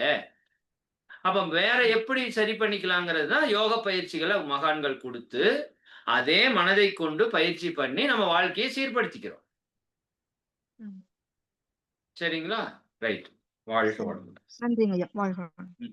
வாழ்க வளமுடன். அடுத்ததாக இது சரிதா இன்னும் சப்ஜெக்ட் போக போக உங்களுக்கு நிறைய புரியும். வாழ்க வளமுடன். அடுத்ததாக சரிதா கார்த்திகேயன் அன்மியூட் கொடுத்துருக்காங்கம்மா. வாழ்க வளமுடன்மா. வாழ்க வளமுடன் சார். சொல்லிருங்க. சொல்லுங்கம்மா. வாழ்க வளமுடன் சார். அம்மா சொல்லுங்க. கேக்குது கேக்குது. நான் வந்து பிரம்மஞானம் முடிச்சிருக்கேன் சார். நல்லது. சொல்லுங்க. நானும் 22 நாள் இருக்கிறேன். ஆனா ஆனா இதுல இருக்கிறது நல்லா இதா இருக்கு. தவம் எடுத்துக்கணும். அது அப்ப விட்டுட்டேன். டச் விட்டு போயிட்டேன் சார். பரவாயில்ல. அந்த பிரம்மஞானம் எடுத்ததெல்லாம் விட்டுருங்க. அது ஒரு பக்கம். அதெல்லாம் எடுத்து எவ்வளவு வருஷம் ஆச்சுங்க? 2003ல எடுத்தது சார். எப்பா நீங்க எனக்கு சீனியர். சரிதாங்க. அதெல்லாம் விட்டுருங்க. அதெல்லாம் 20 வருஷத்துக்கு மேல ஆகி போச்சு. அதெல்லாம் ஒண்ணு நம்ம மனசுல இருக்காது. சில தத்துவங்கள் ஆனா மட்டும் தவம் மனசுல இருக்கும். ஆமாங்க சார். தவம்லாம் பண்ணிட்டு தான் இருக்கிறோம். காயகல்ப பயிற்சி எல்லாரும் வீட்ல எல்லாரும் பண்ணிட்டு இருக்கிறோம். சிறப்பு சிறப்பு. நீங்க மறுபடியும் புதுசா இருந்து போற மாதிரி வாங்க. பிள்ளைங்க புதுசா இருக்குங்க சார். அதுக்கு தான் கேட்போம்னு இருக்கேன் சார். புதுசா இருந்து போற அந்த மாதிரி வாங்க. 21 நாளே அப்பதான் correct. சரி சரிங்க சார். அதான் சரி இந்த காலைல எழுந்துச்சு தண்ணி வீட்ல எல்லாம் 7 மணிக்கு தான் வருது. அதனால 7 மணிக்கு குளிக்கலாமா சார்? அதோட தான் குளிக்கிறோம். பயிற்சி விளக்கெல்லாம் காலைல எழுந்திரிச்சிடறோம். தவம் பயிற்சி எல்லாமே செஞ்சிடறோம். நைட்டு ஒரு கூட தண்ணி புடிச்சு வச்சுக்க முடியாதா? காலையில 7 மணிக்கு வந்ததுக்கு அப்புறம் தான் விட்டுட்டு குளிப்பீங்களா? அது பழகிட்டு வந்து அப்படியே இருக்கு. சரிங்க சார். அது மாத்தி அமைங்க. அதுக்காக பழக்கத்தை மாத்துறதுக்கு தான் முயற்சி பண்ணணும். சரிங்க சார். சரிங்க சார். ரொம்ப சரி. நன்றி சார். வாழ்க வளமுடன். நன்றிங்கம்மா. அடுத்ததாக ரதி அம்மா, வாழ்க வளமுடன். அன்மியூட் கொடுத்துக்க பேசுங்கம்மா. அம்மா சொல்லுங்க. வாழ்க வளமுடன். ஐயா அந்த அருட்காப்பு இதெல்லாம் சொல்றது ரொம்ப நிறைய மிராக்கிள்ஸ் நடந்திருக்கு எங்க வீட்டுல. அதே மாதிரி இந்த உடம்பு கொஞ்சம் நீங்க பேசுறது தெளிவா கிளியரா கேட்கலாமா? கேக்குறாங்க. இப்ப கேக்குறாங்க. வெளியே எங்கேயோ சவுண்ட் வருது. பக்கமா வச்சுக்கங்க. போனை பக்கமா வச்சுக்கங்க. ஐயா கேக்குறீங்களாங்க? சொல்லுங்கம்மா. சொல்லுங்க சொல்லுங்க சொல்லுங்க. அருட்காப்பு இதெல்லாம் பண்ணும்போது நிறைய மிராக்கிள்ஸ் நடந்திருக்கு இல்லையா? உடம்பு கொஞ்சம் ஹீட் ஆயிட்டே இருந்துச்சு. மோர் இதெல்லாம் குடிக்காம கொஞ்சம் இப்ப பரவாயில்லைங்க. இப்போ இந்த காயக்கல்பம் கிளாஸ்ல வந்து இந்த சொன்னீங்க வித்து சக்தி வந்து வெளியே ஏறினாலும் தப்பு, இருந்துகிட்டே இருந்தாலும் இது அப்படின்னு சொன்னீங்க இல்லையா? அப்ப வந்து இந்த ரிஷிகள் இவங்கெல்லாம் முனிவர்களும் அவங்க எல்லாம் என்னங்க? அவங்க எல்லாம் காயகல்ப பயிற்சி தெரிஞ்சிருப்பாங்க. ரிஷிகள் முனிவர்களுக்கு இதை எப்படி கட்டுப்படுத்தணுங்கிற ஆற்றல் வழிமுறைகள் எல்லாம் அவங்களுக்கு தெரிஞ்சிருக்கும். சரிங்களா? அதனால அவங்களுக்கு இதை பத்தி பெரிய பிரச்சனை இல்லை. நிறைய மகான்கள் திருமணம் பண்ணி தான் இருந்திருக்கிறாங்க. ரிஷி பத்தினிகள் இருந்தாங்க. அதனால அவங்க பாலுணர்வு சமன் செய்திருப்பாங்க. இல்ல திருமணமே பண்ணாதவங்களுக்கு இந்த கலைகள் எல்லாம் அவங்களுக்கு தெரியும். உயிரை பற்றி உணர்றவங்களுக்கு வித்து சக்தி எப்படி பயன்படுத்திக்கணும், அந்த ஆற்றலை எப்படி எசன்ஸ் எடுத்து யூஸ் பண்ணிக்கணுங்கிறதெல்லாம் அவங்களுக்கு தெரியும். இப்போ நம்ம இதுலயே வந்து நிறைய பேர் மேரேஜ் வேண்டாம் அப்படின்ற மாதிரி இருக்காங்க. அப்படின்னா இந்த காயக்கல்பம் தாராளமா செய்யலாம். மேரேஜ் வேண்டான்னு இருக்கிறவங்க அல்லது மேரேஜ் ஆகி கணவன் மனைவி இல்லாதவங்க எல்லாருமே இந்த காயகல்பத்தை சரியா செஞ்சுட்டு வந்தா இந்த வித்து சக்தியில இருக்கிற நல்ல சக்தியை நம்ம உடம்பு உறிஞ்சிக்கும். தேவையில்லாத கழிவு அது கழிவுல வெளியே போயிடும். சரி. அதே மாதிரி இந்த இப்ப சமணர் மலைக்கு இதுக்கெல்லாம் போறவங்க தியானம் வந்து நீங்க அவுட் ஸ்பேஸ்ல பண்ணக்கூடாதுன்னு சொல்றீங்க. நான் இப்ப ரீசெண்டா சமணர் மலைக்கு போனீங்க. அங்க வச்சு அந்த மலை மேல உட்காந்து நம்ம தியானம் பண்ணக்கூடாது. அதுதான் மலை மேல உட்காந்து தியானம் பண்ணும்போது நான் சொன்ன மாதிரி இந்த பஞ்சபூத நவர்தவம் அல்லது சுவாச தியானம் போன்றதெல்லாம் பண்ணுங்க. அல்லது மற்ற தியானங்களுமே பண்ணலாம். பண்றப்ப ரொம்ப டீப்பா அதிக நேரம் பண்ணாதீங்க. ரொம்ப டீப்பா ஒரு அமைதி நிலையில ஆழ்ந்த நிலையில பயணிக்கிற அளவுக்கு போக வேண்டாம். சும்மா ஜஸ்ட் ஒரு 5 நிமிஷம் உட்காந்து பண்றீங்களா அது பண்ணலாம். அதுக்குள்ள நீங்க ரொம்ப டீப்பா ஆழ்ந்த நிலைக்கெல்லாம் போக முடியாது. பட் நம்ம கவனத்தை ஆகினில துரியத்துல வேற ஏதாவது மையங்கள்ல அப்படி நீங்க வச்சிருக்கலாம். அல்லது இறைநிலையில பிரபஞ்சத்துல வச்சிருக்கலாம். பட் ரொம்ப டீப்பா மெடிடேஷனுக்குள்ள அந்த மாதிரி இடத்துல ஓப்பன் ஹால்ல போக வேண்டாம். ஓகே. நன்றி நன்றி. வாழ்க வளமுடன். வாழ்க வளமுடன். நன்றிங்கம்மா. மல்லிகாம்மா அடுத்ததாக. அம்மா நீங்க எல்லாரும் பேசுறப்ப நாய்ஸ் பேக்ரவுண்ட்ல இருந்து வராத மாதிரி பாத்துக்குங்க. ஏன்னா அது எல்லாருக்கும் கேட்கறதுக்கு டிஸ்டர்ப் ஆகும். ஓகே. மல்லிகாம்மா அம்மா பேசுங்க. ஐயா வாழ்க வளமுடன் ஐயா. வாழ்க வளமுடன். சொல்லுங்கம்மா. தியானமும் தவமும் ஒன்றாங்க சார்? ஆமா. தியானம் என்றாலும் தவம் என்றாலும் மெடிடேஷன் என்று சொன்னாலும் ஜபம் என்று சொன்னாலும் பிரார்த்தனை என்று சொன்னாலும் வழிபாடு என்று சொன்னாலும் தொழுகை என்று சொன்னாலும் எல்லாம் ஒண்ணுதான். மனதை ஒருநிலைப்படுத்துகிற ப்ராசஸ். அதுல தியானம் என்பது உயிர் மேல் மனதை வைத்து மனதை ஒருநிலைப்படுத்தக்கூடிய பயிற்சிக்கு தியானம் என்று தவம் என்று பேர். ரெண்டும் ஒண்ணுதான். ஆமா நவகிரக தியானம் செய்யும் போதுங்க ஐயா, தவம் செய்யும் போது உடம்பு கொஞ்சம் லைட்டா அசைவு கொடுக்குதுங்க ஐயா. அதே மாதிரி தப்பில்லை. பாதத்திலிருந்து உச்சந்தலை வரைக்கும் ஒரு சுழற்சி மாதிரி வருதுங்க ஐயா. அது என்னமோ இழுக்கிற மாதிரியே தெரியுது. ஒரு எனர்ஜி வருமா? எனர்ஜி வரும். அது ஒண்ணும் தப்பு இல்ல. உங்களுக்கு தொந்தரவு பண்ணுதா அல்லது சந்தோஷமா இருக்குதா? சந்தோஷமா இருக்கு, தொந்தரவெல்லாம் ஒண்ணும் பண்ணலைங்க ஐயா. அது ஆனா அப்படித்தான் இருக்கும். இருக்கிற மாதிரி இருக்கு, எங்கேயோ இருக்கிற மாதிரி இருக்குங்க ஐயா. அது இருக்கும் இருக்கும் இருக்கும். நீங்க அப்படியே மனம் விரிந்து போகும்போது உடல்ல மனதுல நிறைய மாற்றங்கள் நிகழும். அதைத்தான் நீங்க உணர்றீங்க. சந்தோஷமா இருந்ததுன்னா அனுபவிச்சுக்கோங்க. கஷ்டமா இருந்துச்சுன்னா ரிலாக்ஸேஷன் பண்ணுங்க. அவ்வளவுதான். சரிங்க, சந்தோஷமா தான் இருக்கு, ஆனா எங்கேயோ போற மாதிரியே இருக்கு, அவ்வளவுதான். அப்படிதான் இருக்கும். அப்படிதான் இருக்கும். உங்க மனசு வந்து பறக்குது. அதை நீங்க ஃபீல் பண்றீங்க. கரெக்ட் தான். அப்படிதான் இருக்கும். இந்த மகராசனம் செய்யும் போது கொஞ்சம் கஷ்டமா இருக்குங்க. எனக்கு என்னோட வெயிட் வந்து 77 இருக்கு. ஆனா படுத்துக்கிட்டு குப்புறைக்க படுத்துக்கிட்டு செய்ய முடியல. அப்படிதான் இருக்கும். நீங்க எல்லாம் குப்புற படுத்து ஏதாவது பயிற்சி பண்ணிருக்கீங்களா? குழந்தையா இருக்கிறப்ப படுத்து குப்புற படுத்து கையை கால் ஆட்டினது. இப்போ 50 வருஷம் 60 வருஷமா அந்த உடம்ப திருப்பி போட்டு படுக்க வைக்காமயே வச்சுக்கிறீங்க. அப்ப அதுல ஏதாவது ஒரு பயிற்சி செய்யணும்னா கொஞ்சம் உடம்பு சிரமப்படும். ஒரு 10 நாள் செய்யுங்க, சரியாயிடும். செய்யறேன்னா எனக்கு வெரிகோஸ் இருக்குங்க ஐயா, அதனால கால் நீட்டு செய்யறதுக்கு மடக்கிது. கால் நீட்டு செஞ்சாலும் கூட மடங்கிக்குது. அதான் பெரிய கஷ்டமா இருக்கு. உங்களால எதைய எவ்வளவு செய்ய முடியுமோ அதைய அவ்வளவு செய்யுங்க. சரிங்க அது போக போக அது சரி பண்ணி முழுசா கொண்டு வந்துரும். சரிங்க. ஆனா சரி. பசி இல்லைங்க, அதுதானே பெரிய கஷ்டமா இருக்கு. பசி பசியே இல்லைங்க சார். நம்மளா பசியே எடுத்து இல்லையா? சாப்பிட்டா அப்படியே விட்டுட்டேன், ரொம்ப நாளாவே விட்டுட்டாங்க. சாப்பிட்டா பசிச்சாதான் சாப்பிடலாம், பசிக்காம சாப்பிடக்கூடாது அப்படின்னு எல்லாம் இருந்தேங்க. ஆனா பசியே இல்லாம எல்லாம் இருக்கிறேன், நானாதான் எடுத்து சாப்பிட்டுக்கிறேன். சரி, இன்னைக்கு நீங்க இப்ப நான் சொல்றேன், இப்ப இருந்து சாப்பிடாதீங்க. சரிங்க எதையும் சாப்பிடாதீங்க. தண்ணி மட்டும் சரிங்க. குடிங்க. தண்ணி மட்டும் குடிங்க. அது ஒரு 4 மணிக்கு பசிக்குதோ, 5 மணிக்கு பசிக்குதோ, 6 மணிக்கு பசிக்குதோ, 8 மணிக்கு பசிக்குதோ, அப்ப சாப்பிடு. சரிங்க ஒரு தடவை ஆட்டோமேட்டிக்கா பசியை வர வச்சுட்டீங்கன்னா அடுத்தடுத்த தடவை வரும். நீங்க என்ன பண்றீங்க? இப்ப உங்களோட 90% வந்து எனர்ஜி காலி ஆயிடுச்சு. 100% காலியானாதான் பசி வருதுன்னு வச்சுக்கோங்க. நீங்க என்ன பண்றீங்க? 90% காலியானோடனே ஏதாவது ஒண்ணு போட்டுறீங்க கண்டதை. அத போட்டோன்னையும் இது போய் அந்த எனர்ஜி ப்ராப்பரா பசியா வர்றதை தடுத்து இது ஒரு பக்கம் வேலை செய்யுது. அப்புறம் அடுத்த வேலையாவது சும்மா விடுவீங்களான்னு பார்த்தா அப்ப 90% வர்றப்ப மறுபடியும் சோத்தை போட்டுறீங்க பசிக்காமி. இப்படி போட்டு போட்டு பசினா என்னன்னே தெரியாம போச்சு நம்மளுக்கு. அதனால இன்னைக்கு அமாவாசைக்கு அடுத்த நாள் தானே, அதனால கம்முன்னு விட்டுருங்க. கம்முன்னு விட்டுட்டு தண்ணி மட்டும் குடிச்சிட்டு கம்முன்னு இருங்க. அப்ப கூட அது பசிக்காது. அது நல்லதுதான். உங்க உடம்புக்கு தேவைன்னா தானே பசிக்கும். அது பசிக்கணும்னு ஏதாவது கட்டாயமா? நம்ம என்ன வயக்காட்டிலேயே போய் வேலை செய்யறோம்? இப்போ பசி வந்துட்டே இன்னைக்கு ஒரு வேலையும் செய்யறது நம்மளுக்கு எல்லாம் பசியே வராது. நம்மளே நேரத்துக்கு தின்னுட்டு இருக்கிறோம். அதனால நீங்க வந்து ஒண்ணும் இல்ல, நீங்க கம்முன்னு தண்ணியை குடிச்சிட்டு அமைதியா இருங்க. அதுவா பசிக்கும். வயசானாலும் பசிக்குமா? கம்மியா சாப்பிட்றதுக்கு கம்மியா பசி எடுக்கும், தப்பு கிடையாது.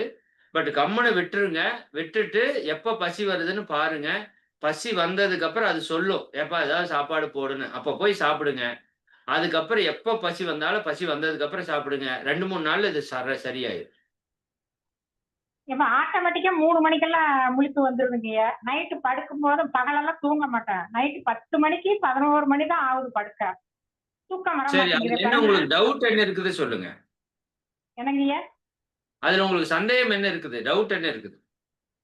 ஏன் தூக்கம் வரலன்னு தான் எனக்கு ஒரு டவுட்ல இருக்கிறவன். இவ்வளவுதும் பயிற்சி பண்றமே, இவ்வளவுதும் செய்யறமே, ஒண்ணு நல்லா புரிஞ்சுக்கோங்க. தூக்கம் இவ்வளவு வரணும்னு ஏதாவது எழுதி வச்சிருக்கிறோமா? இல்ல. தெரியாது. குழந்தை 20 மணி நேரம் தூங்கும். ஆமா. வயசாக வயசாக அந்த தூக்கம் கம்மி ஆகும். ஏன்னா தூக்கம் எதுக்காக வருதுன்னா, அதாவது உங்க செல்போன்ல நீங்க எவ்வளவு சார்ஜ் இறக்குறீங்களோ அவ்வளவுதானே சார்ஜ் ஏறும். ஆமா. நீங்க பாதிக்கு மேல இறக்கல, எப்படி சார்ஜ் பல மணி நேரம் ஏறுமா? சீக்கிரம் ஏறிக்கும். ஆமா. அதனால உடல் ஆரோக்கியமா இருக்கிறவங்க, மன அமைதியா இருக்கிறவங்க எல்லாம் 4 மணி நேரம் தூங்குனா போதும். சரிங்க ஐயா. தான் தூங்குற நேரமே. அந்த அளவுக்கெல்லாம் தூங்கி நிறைய பேர் நல்லா இருந்திருக்கிறாங்க. அதனால தூக்கம் கம்மியா வருது, எச்சா வருது அப்படிங்கிறத விட டயர்டா இருக்குதா இல்லையான்னு பாரு. அதெல்லாம் இல்லைங்க ஐயா. டயர்டு இல்லாட்டி கம்முனு எந்த அளவுக்கு தூக்கம் வருதோ அந்த அளவுக்கு ரொம்ப நன்றின்னு போயிருங்க. அதை பத்தி ரொம்ப போட்டு யோசிச்சு எனக்கு தூக்கம் வரலன்னு புலம்பாதீங்க. உங்களுக்கு சரி வயசாயிருச்சுன்னா தூக்கம் கம்மியா தான் வரும். சரிங்க. தூக்கம் வரலைன்னா கம்முனு சும்மா படுத்துட்டு நல்லதையே நினைங்க. நான் நல்லா இருக்கிறேன். இந்த உலகம் நல்லா இருக்குது. நம்ம வாழ்த்து சொல்லியிருக்காங்க மகரிஷி. எல்லாரையும் வாழ்த்துறோம். நம்ம குழந்தை குட்டியெல்லாம் நல்லா இருக்கு. இந்த உலகம் எல்லாம் நல்லா இருக்குதுன்னு வாழ்த்திட்டு கம்முனு படுத்துட்டு இருங்க. அவ்வளவுதான். சரிங்க. சரிம்மா. வாழ்க வளமுடன். நன்றி. நன்றி. சரி அன்பர்களே, இப்ப உங்களுக்கு சில செய்திகள் சொல்லணும். 1:36 நான் அதை சொல்லிரட்டுமா? ஏன்னா அதுக்கப்புறம் அந்த செய்திகளை உங்களுக்கு சொல்ல முடியாது. நான் ஷார்ட்டா சொல்லிடுறேன். ஒரு 3 மினிட்ஸ். சரிங்களா? எல்லாரும் கவனிச்சுக்கோங்க. அம்மா அது ஸ்கிரீன் ஷேர் எனக்கு அனுப்பிச்சிருக்கீங்களாம்மா? ஓகே, உஷாமா போயிட்டாங்கன்னு நினைக்கிறேன். சரி, நான் பார்த்துக்கிறேன். அன்பர்களே, ஒரு 3 செய்தி நோட் பண்ணி வச்சுக்கோங்க. 1, உங்க எல்லாரையும் ஒரு வழியா குரூப்பை பிரிச்சாச்சு. இவ்வளவு நாள் எல்லாம் போல் போடுங்க, பேரை சொல்லுங்க, அப்படி எல்லாம் கேட்டு கேட்டு ஒரு விதத்துல உங்களை எல்லாத்தையும் என்ன பண்ணியாச்சு, ஒரு குரூப்பா இப்ப வந்து பிரிச்சுட்டாங்க. கிட்டத்தட்ட 17 குரூப்பா பிரிச்சிருக்காங்க உங்களை. சரிங்களா? ஒவ்வொரு குரூப்லயும், அதாவது நீங்க மொத்தம் ஆனந்த யோகா பயிற்சி 4வது பேட்ச், நீங்க எல்லாம் இருக்கிறது வந்து AYP4 அப்படிங்கிற பேட்ச். உங்க எல்லாருக்கும் தெரியும் ஆனந்த யோகா பயிற்சி. அதுதான் A ஆனந்த யோகா, YP பயிற்சி, AYP ஆனந்த யோகா பயிற்சியோட ஷார்ட் ஃபார்ம். 4th பேட்ச் நீங்க இருக்கீங்க. உங்க பேட்ச் வந்து 2025 ஜூன் 21 அன்னைக்கு தொடங்கி இருக்கு. சரிங்களா? இதுல ஆரம்பத்துல சேர்ந்தவங்க 1000க்கு மேற்பட்ட பேர் சேர்ந்தீங்க. இப்ப அதுக்கு ப்ராப்பரா பெயர் பதிவு பண்ணவங்க 973 பேர் பெயர் பதிவு பண்ணியிருக்கீங்க. அந்த 973 பேரையும் தான் நம்ம என்ன பண்ண போறோம், அடுத்த நிலைக்கு அப்படியே கூட்டிட்டு போறோம். நீங்க 973 பேரும் என்ன பண்ணணும், முழுமையா அந்த பயிற்சியில நீங்க வந்து கலந்துக்கணும். இந்த 6 மாதத்துக்கு அப்புறம் உங்களுக்கு ஒரு சர்டிபிகேட் கொடுப்போம். அதில் நீங்க 973 பேர் வாங்கணும். சரிங்களா? அதுக்கு நீங்க தொடர்ந்து வரணும். தொடர்ந்து பயிற்சிகளை நல்லா செய்யணும். இதுக்கு உங்களை கண்காணிக்கிறதுக்கு ஒரு டீம் வச்சிருக்கிறோம். சரிங்களா? அந்த இதுக்கு உங்களுக்கு முன்னாடி முடிச்சவங்க ஆசிரியர்கள் கிட்டத்தட்ட ஒரு 400 பேர் இருக்காங்க. அந்த 400 பேர் உங்களை என்ன பண்ணுவாங்க, ஃபாலோ பண்ணுவாங்க. சரிங்களா? இப்ப நான் ஒரு விஷயம் காமிக்கிறேன். இங்க பாருங்க, AYP4 அப்படின்னு போட்டிருக்கு. அதுல ஃபோன் நம்பரோட தெரியுது. ஃபோன் நம்பர் வேண்டாம். சரிங்களா? கொங்கணர் அப்படிங்கிற குரூப்ல ஆர்த்தி தொடங்கி, சரிங்களா, யாரு பாமா வரைக்கும், சரியா, கொங்கணர் அப்படிங்கிற குரூப்ல அவங்க போட்டிருக்காங்க. கொங்கணர் A அப்படிங்கிற குரூப். சரிங்களா? 2வது கொங்கணர் B அப்படிங்கிற குரூப்ல இந்த லிஸ்ட் உங்களுக்கு அனுப்பிச்சுடுறோம். பானுமதியிலிருந்து தொடங்கி தேவிகா வரைக்கும். அதுக்கப்புறம் அகத்தியர் அப்படிங்கிற குரூப்ல உங்களுக்கு தனலட்சுமி அம்மா தொடங்கி, இதெல்லாம் உங்களுக்கு டீட்டெயில் எல்லாமே உங்க குரூப்ல வரும். சரிங்களா? யார் யார் இன்சார்ஜ் அப்படிங்கிறதும் அதுலயே போட்டிருப்பாங்க. 2 இன்சார்ஜ் இருப்பாங்க, சசிகலாமா அண்டு சரண்யாமா. இப்படி ஒரு லிஸ்ட் இருக்கு. இது பெண்களோட லிஸ்ட் தனியா முழுசா 14 குரூப் இருப்பாங்க. அதே போல ஆண்களோட குரூப்ல ஒரு 3 குரூப். சரிங்களா? ஒரு 50 பேர் ஒவ்வொரு குரூப்பா பிரிச்சிருக்கிறோம். சரிங்களா? இது வந்து ஆண்களோட குரூப். ஆண்களை சிவவாக்கியர். சரிங்களா? ஐயாசாமி ஐயாலிருந்து ஜெயராமன் ஐயா வரைக்கும். சிவவாக்கியர்லயே ஏபி இப்படி ஏபின்னு கொடுத்துருப்பாங்க. சரிங்களா? ஓகே. இந்த மாதிரி 17 குரூப் வந்து நாம வந்து உருவாக்கி இருக்கிறோம். எதுக்காக? உங்களை ஃபாலோ பண்றதுக்காக. சரிங்களா? ஒவ்வொரு குரூப்லயும் 50லிருந்து 60 பேர் இருப்பீங்க. உங்களை ஃபாலோ பண்றதுக்கு அதுக்குள்ள ஒரு 5-6 பேர் இருப்பாங்க. உங்க 10 பேருக்கு ஒரு இன்சார்ஜ தனியா அவங்க சொல்லுவாங்க. சரிங்களா? இப்ப உங்களோட குரூப் பேர் என்னன்னு நீங்க தெரிஞ்சு வச்சுக்கோங்க. உங்கள எல்லாம் தனியா அந்த வாட்ஸ்அப் குரூப்ல ஆட் பண்ணுவாங்க. சரிங்களா? இனிமேல் எல்லா செய்தியும் நீங்க அந்த குரூப்ல தான் ப்ராப்பரா அனுப்பணும். சரியா? இப்ப காமனா இருக்கிற 3 குரூப்ல நீங்க எதையும் அனுப்ப முடியாது. சரிங்களா? ஆனா இனிமேல் அந்த தனிப்பட்ட முறையில அந்த 56 பேர், 56 பேர், 60 பேருக்கு ஒரு குரூப் வச்சிருக்கிறோம்ல, அந்த குரூப்போட பேர் என்னன்னு நீங்க தெளிவா தெரிஞ்சுக்கோங்க. சரிங்களா? தெரிஞ்சுக்கிட்டு அதுக்கு தகுந்த மாரி அதை நீங்க ஃபாலோ பண்ணி கொண்டு வந்துரலாம். ஒண்ணு உங்களுக்கெல்லாம் குரூப் பிரிச்சாச்சு. அந்த குரூப்புக்கு இன்சார்ஜ் இருப்பாங்க. உங்க 10 பேர ஃபாலோ பண்றதுக்கு ஒரு தனி இன்சார்ஜ் இருப்பாங்க. அவங்க 10 பேரையும் ஃபாலோ பண்ணுவாங்க. நீங்க வகுப்புக்கு வந்தீங்களா? இல்லையா? ஏன் வரல? உங்களுக்கு ஏதாவது ஹெல்ப் வேணுமா? ஏதாவது டவுட் இருந்தாலும் அவங்களே கிளாரிஃபை பண்ணி ஹெல்ப் பண்ணுவாங்க. சரிங்களா? ஏன்னா, இந்த 973 பேரையும் அப்படியே கடைசி வரைக்கும் கொண்டு வந்து, இந்த 6 மாச பயிற்சிய முடிக்க வைக்கணும். இது ஒரு பெரிய சேலஞ்ச் எங்களுக்கு. சரிங்களா? அவ்வளோ சீக்கிரம் அது பண்ண முடியாது. நெறைய பேர் கழண்டு ஓடிருவீங்க. சரிங்களா? ஏன்னா, உங்க கர்மா அவ்வளோ சீக்கிரம் விடாது. நீங்க வைராக்கியமா இருந்தா பண்ண முடியும். அது வேற. பட் நம்ம கர்மா அவ்வளோ சீக்கிரம் விடாது. அதனால நீங்க அந்த குரூப் பிரிச்சு இனிமேல் ஃபாலோ பண்ணுவாங்க. அதுல வந்து போல் போடுறது, அதாவது இன்னைக்கு வகுப்புக்கு வந்தீங்களா? ஆம், இல்லை அப்படின்னு நீங்க இப்ப பண்ணிட்டு இருக்கீங்கல்ல, அந்த போல் போடுறதுல அந்த குரூப்ல நீங்க போடுறதுக்கு ஆரம்பிக்கணும். அத பத்தி எல்லாம் உங்களுக்கு அந்த குரூப்லயே தெளிவா விளக்கம் குடுப்பாங்க. நீங்க பொறுமையா அந்த குரூப்ப மட்டும் கரெக்ட்டா ஃபாலோ பண்ணிட்டு வாங்க. சரிங்களா? இந்த காமனா இருக்கிற 3 குரூப் இருந்துட்டே தான் இருக்கும். அது ஒண்ணும் ஆகாது. அதுல பயிற்சியான விவரங்கள், அதற்கான லிங்க், வகுப்புக்கான லிங்க் எல்லாமே இந்த காமன்ல வந்துட்டே இருக்கும். அது போக அந்த குரூப்ல இன்னும் இப்போ நீங்க ஒரு தற்சோதனை படிவம் ஃபில் அப் பண்ணணும் நீங்க. சரிங்களா? ஆ சரி, தற்சோதனை படிவத்த பத்தி நான் அடுத்த வகுப்புல சொல்றேன். எல்லாத்தையும் மொத்தமா சொன்னா உங்களுக்கு கன்ஃப்யூஸ் ஆயிரும். அப்போ உங்களுக்கு எல்லாம் குரூப் பிரிச்சாச்சுங்கிறது சந்தோஷமான செய்தி. உங்க குரூப்ல நீங்க ப்ராப்பரா டிராவல் பண்ணி, எந்த குரூப் பெஸ்ட்டா வருதோ அவங்களுக்கு ஒரு நல்ல பாராட்டு, வாழ்த்து, சான்றிதழ்ல ஸ்பெஷல் சான்றிதழ் எல்லாம் உங்களுக்கு குடுப்போம். அதனால நீங்க எல்லாருமே நல்லா பார்ட்டிசிபேட் பண்ணி, நல்லா அச்சீவ் பண்ணணும். அச்சீவ் மீன்ஸ் நீங்க சந்தோஷமா இருக்கிறது தான் அச்சீவ்மென்ட். ஓகே 1. 2வது அறிவிப்பு என்னன்னா, வருகின்ற ஆகஸ்ட் 30ஆம் தேதி நம்ம குரு வேதாத்திரி மகரிஷி அவங்களுடைய மனைவி, வாழ்க்கை துணை அன்னை லோகாம்பாள் அவங்களுடைய 110வது ஜெயந்தி விழா. மகரிஷி அவர்கள் பெண்ணினுடைய பெருமையை உணர்ந்தவர்கள். அவங்க என்ன பண்ணியிருக்காங்க, உலகம் முழுக்க பார்க்குறாங்க. எல்லாத்துக்கும் நாள் வச்சு கொண்டாடுறோம். மனைவிக்கு நாள் வச்சு கொண்டாடல. இது எவ்வளோ பெரிய தவறுன்னு பாருங்களேன். பிழை.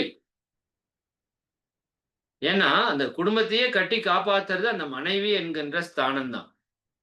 சரி, இல்லாள் அகத்திருக்க இல்லாதது ஒன்றுமில்லை என்று சொல்வார்கள்.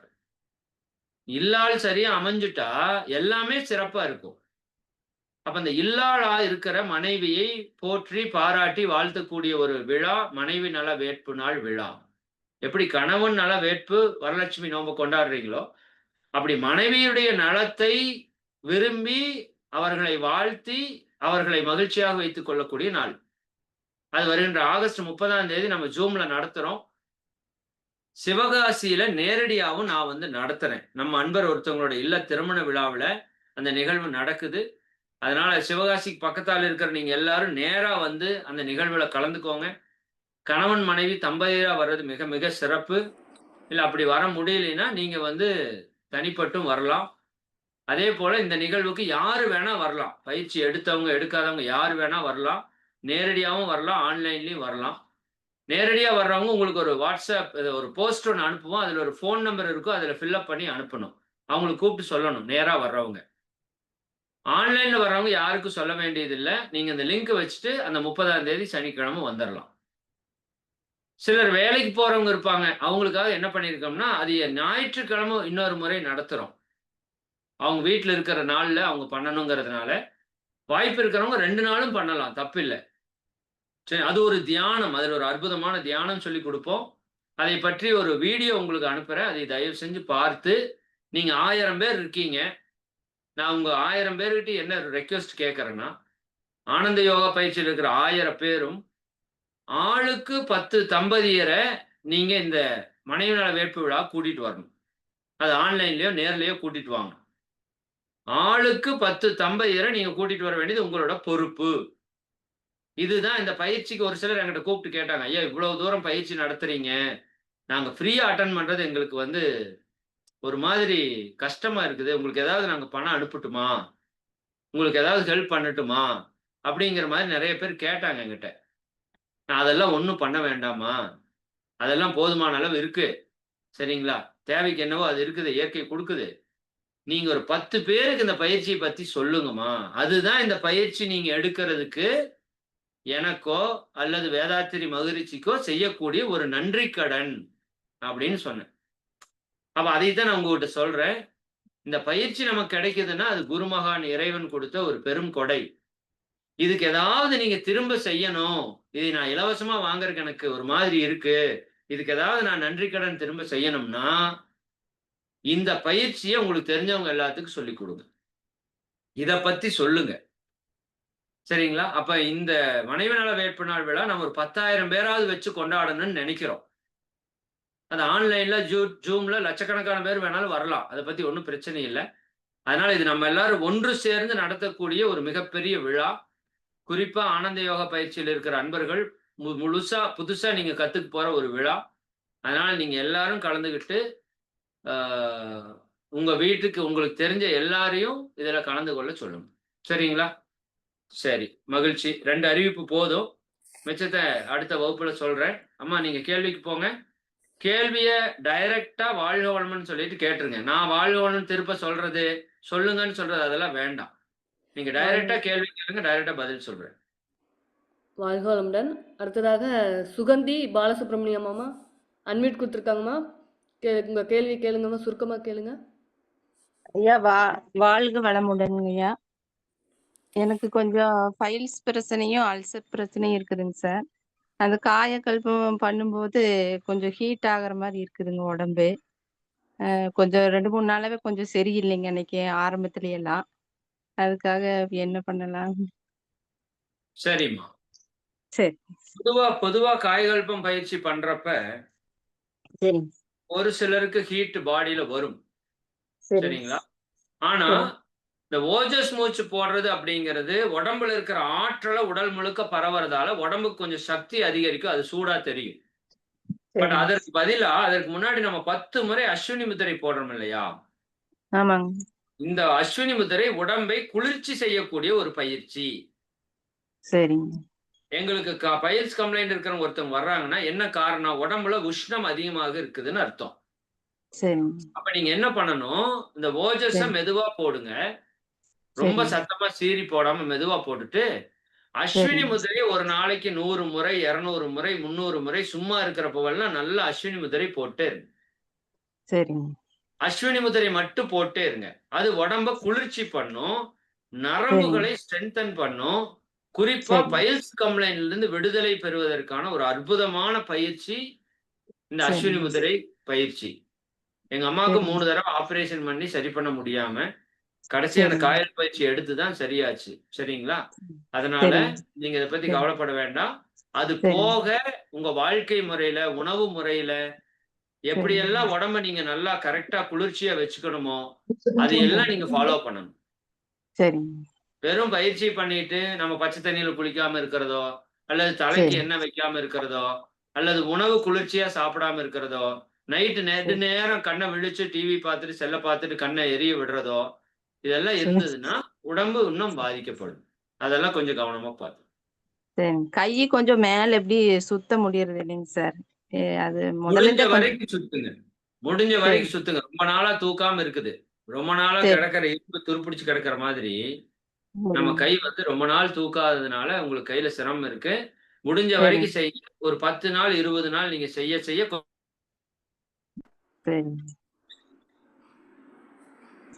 நன்றிங்க. நன்றிங்கம்மா. வாழ்க வளமுடன். அடுத்ததா காயத்ரி சிங் வாழ்க வளமுடன். கேள்வி சுருக்கமா கேளுங்கம்மா.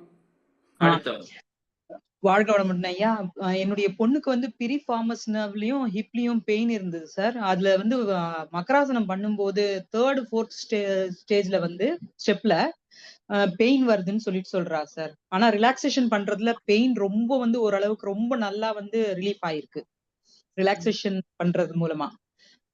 ஏன்னா நான் வந்து கத்துக்கிட்டு இருக்கிறதுனால நீங்க சொன்னதுனால நான் அவளுக்கு வந்து சொல்லி கொடுத்தேன். அந்த இதுல வந்து வெறும் காயக்கல்பம் மட்டும் விட்டுட்டு மத்தது எல்லாத்தையும் சொல்லி கொடுக்கும்போது ரிலாக்ஸேஷன் பண்ணும்போது ரிலீஃப் இருந்தது சார். இந்த பிரிஃபார்மஸ் நர்வும் ஹிப் பெயினும்னால அந்த 3rd 4th ஸ்டேஜ் பண்ண முடியலன்னு சொல்றா மக்ராசனத்துல. இதான் நான் உங்களுக்கு பயிற்சி சொல்றப்பவே சொன்னேன், இந்த பயிற்சியை எந்த பயிற்சியை செஞ்சா வலி வருதோ, செய்ய முடியலையோ அந்த பயிற்சியை செய்ய வேண்டாம். அதை தவிர மற்ற பயிற்சிகள் எல்லாம் செஞ்சுட்டு வந்தீங்கன்னா இந்த பிரச்சனையில் இருக்கிற பகுதியை மற்ற பயிற்சி எல்லாம் சரி பண்ணிரும். கொஞ்ச நாள் கழிச்சு இந்த பயிற்சி நீங்க செஞ்சுக்கலாம். அது வந்து பெயின் வரா அந்த அளவுக்கு மட்டும்தான் பண்றா அவ.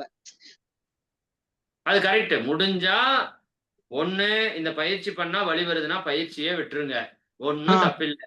ரெண்டாவது, சார் இவ்வளவு தூரம் மடிச்சா வலி இல்லை சார், அதுக்கு மேல மடிச்சாதான் வலிக்குதுன்னா எவ்வளவு தூரம் மடிச்சா வலி இல்லையோ அவ்வளவு தூரம் மடிங்க. அது மட்டும் தான் பண்றா சார். அதுக்கு மேல போக வேண்டாம். உடம்ப வந்து ஃபுல்லா ட்விஸ்ட் பண்றாதான் வலிக்குதுன்னா நீங்க பாதி ட்விஸ்ட் பண்ணுங்க, லைட்டா பண்ணுங்க, சும்மா லைட்டா பண்ணுங்க. சரி சார். சரி, அந்த அளவுக்கு கூட நிறுத்துங்க. அப்ப அது கொஞ்சம் கொஞ்சமா கிராஜுவலா இன்க்ரீஸ் ஆயிரும். ரொம்ப ஆனா இம்ப்ரூவ்மெண்ட் இருக்கு சார். ஒரு மாசமா பண்ணிட்டு இருக்கா, ரொம்ப நல்ல இம்ப்ரூவ்மெண்ட். அப்புறம் எனக்கு வந்து இன்னொரு கேள்வி சார். பஞ்சபூத நவகிரக தவம் பண்ணும்போது சில சமயம் வந்து கடைசியில பண்ணும்போது கால் மரத்து போயிடுறது. Last 5 minutes. அதாவது இது வந்து உலகத்துல எல்லாருக்குமே வரக்கூடிய பிரச்சனை. ஏன்னா ஒரு மனுஷன் காலை மடக்கி அசையாம உட்கார்ந்தான் அப்படின்னா 15 நிமிஷத்துல இருந்து 20 நிமிஷத்துக்கு அப்புறம் அவனால உட்கார முடியாது. அவன் கால்கள்ல ஓடுற ரத்த ஓட்டம் மரத்து போயிருது. நீங்க தியானம் பண்ணா மட்டும் இல்ல, நீங்க சும்மா உட்கார்ந்தாலே அப்படித்தான் ஆகும், நீங்க படுத்திருந்தாலே அப்படித்தான் ஆகும். அப்போ இது வந்து ரத்த ஓட்டம் தடைபட்டு வச்சிருக்கிறோம். இது நீங்க கொஞ்ச நாள் உட்கார்ந்து பழக நீண்ட நாள் உட்கார்ந்து பழக கொஞ்சம் கொஞ்சமா மாறும். பயிற்சி எல்லாம் நல்லா பண்ணிட்டு வர்றப்ப மாறும். அப்படி ஏதாவது வழி வந்ததுன்னா காலை மாத்தி போட்டு உட்காந்துங்க, அதை பத்தி ஒன்றும் பிரச்சனை இல்லை. சரி சார், சரி சார். சரிங்க, ரொம்ப நன்றி சார். ரொம்ப நன்றி. நன்றிங்கம்மா. வாழ்க. அடுத்ததாக சசிகலாமா, அன்மியூட் கொடுத்துருக்க, பேசுங்க. வணக்கங்க ஐயா. வணக்கங்கம்மா. வணக்கம் ஐயா. கைபேசி செஞ்சுட்டு இருக்கும்போது முதல்ல பசி ஆகலீங்க. ஆரம்பத்துல செஞ்சுட்டு இருக்கும்போது இப்ப என்னன்னு தெரியல, கப்பன்னு பசியாக ஆரம்பிச்சிருதுங்க. அந்த கால் பயிற்சி பாதி வரும்போதே ரொம்ப பசியாக ஆரம்பிச்சிருச்சு. அப்படி சாப்பிடலாங்களா இடையில போய், இல்ல பயிற்சி முடிஞ்ச உடனே சாப்பிடலாங்களா? என்னால தாங்கவே முடியல. அது அப்புறம் இன்னொன்னு, எத்தனை மணிக்கு பயிற்சி செய்யறீங்க? என்ன எத்தனை மணிக்குமா பயிற்சி செய்யறீங்க? இப்ப அன்னையில இருந்து செஞ்சுட்டு தான் இருக்கிறேங்க. அன்னைக்கு கூட நான் பேசினேன் இல்லைங்க ஒரு தடவை. அப்போ கொஞ்சம் நல்லா இருந்தது. நான் கேக்குற கேள்வி புரிஞ்சுக்கோங்க, எத்தனை மணிக்கு பயிற்சி செய்யறீங்கன்னு கேக்குறேன். 7 மணிக்கு மேலைங்க. காலையிலயா? எல்லா வேலையும் முடிச்சுட்டு அப்புறம் 7 மணிக்கு ஸ்டார்ட் பண்ணேன்னா ஒரு 7:30 மணி வரையும் செய்யறேங்க. சரி, நைட் எத்தனை மணிக்கு சாப்பிடுறீங்க? நைட் வந்து எல்லா வேலையும் முடிச்சுட்டு ஒரு 9:30 ஆயிடுதுங்க. அது நானும் கொஞ்சம் எல்லாம் கரெக்ட் பண்ணணும்னு பாக்குறேன், அது முடிய மாட்டேங்குது. தைக்கிறதுனால எனக்கு தப்பில்ல. எதுவுமே குற்றம் நான் சொல்ல வரல. இப்ப காலையில எந்திரிச்சோன்னையும் காலையில எத்தனை மணிக்கு? 5:30 மணிக்கு எந்திரிப்பீங்களா? இல்லைங்க, 6 மணிக்கு தான் எந்திரிக்கிறேங்க. நைட்டு கொஞ்சம் லேட்டா தான் தூங்குறேன். இன்னும் அந்த பழக்கம் மாறல. எனக்கு வேலை இருக்கிறதுனால சரியா வர மாட்டேங்குதுங்க. பரவாயில்லை. 6ல இருந்து 7 மணி வரைக்கும் எந்திரிச்சு உங்களுக்கு 7 மணிக்கு மேல பசி எடுக்குது அப்படின்னா நீங்க 6 மணிக்கு எந்திரிச்சோன்னையுமே, சரிங்களா, பச்சை தண்ணி ஒரு டம்ளர் நல்லா குடிச்சிட்டு அதுக்கப்புறம் ஒரு 1/2 மணி நேரம் கழிச்சு ஒரு ராகி கூழோ ஒரு சத்து மாவு கூழோ அல்லது இயற்கையா ஏதாவது ஜூஸோ அல்லது ஏதாவது காய்கறி போட்ட ஜூஸோ அடிச்சு நல்லா ஒரு டம்ளர் குடிச்சிருங்க. சரிங்க. குடிச்சிட்டா அது அந்த கூழ் வந்து 1/2 மணி நேரத்துல ஜீரணம் ஆகும். அதுக்கப்புறம் நீங்க பயிற்சி பண்ணா உங்களுக்கு என்ன ஆகாது, பசி எடுக்காது. சரிங்க. அது அப்புறம் இல்லாம 2-3 நாளா தூக்கம் வேற கட் ஆயிடுதுங்க. எனக்கு என்னன்னு தெரியல, நேத்துல ஒரு மாதிரி மைண்ட் டிஸ்டர்ப் ஆயிடுதுங்க. அதுக்கு பல காரணங்கள் இருக்குது. அது உங்க கர்மா வேலை செய்யும், கோள்கள் வேலை செய்யும், அந்த அன்னைக்கு நடந்த நிகழ்ச்சிகள்ல நீங்க எந்த அளவுக்கு மனதை பக்குவமா வச்சிருக்கிறீங்களோ அப்படி வேலை செய்யும். பல காரணங்கள் இருக்கு. ஒரு சில நாள் வராம போறதுக்கு வாய்ப்பு இருக்கு. அதை பத்தி பெருசா ஒரி பண்ண வேண்டாம். அதுக்கு என்ன காரணம்னு பாருங்க. மனசுல ஏதாவது குழப்பம் இருக்குதா, ஏதாவது பிரச்சனை இருக்குதான்னு பாருங்க. சரிங்களா? அது பயிற்சி பண்ண சரியாயிடும். ஓகே. நன்றிங்கம்மா. வாழ்க வளமுடன். அடுத்ததா அமிர்தம் அம்மா அன்மியூட் கொடுத்துருக்க பேசுங்க. வணக்கம் ஐயா. வணக்கங்கம்மா. ஐயா எனக்கு அந்த மகராசனம் பண்ணும்போது தலை சுத்தல் ஏற்கனவே இருக்குங்கய்யா. இப்ப போன வாரத்துல தலை சுத்தல் வந்தது. டாக்டர்கிட்ட போனா அப்புறம் மாத்திரை கொடுத்துருக்காரு. சரி. அது கீழே படுத்து அந்த மகராசனம் கை கால ஆட்டும் போது பாத்தீங்கன்னா அப்புறம் பயங்கரமா தலை சுத்தல் வருது. அது தொடர்ச்சியா செய்யலாங்களா சரி. இல்ல 2 நாள் கழிச்சு செய்யலாங்களா? வேண்டாம், அதை செய்யாதீங்க. மத்த பயிற்சி மட்டும் செஞ்சுட்டே வாங்க.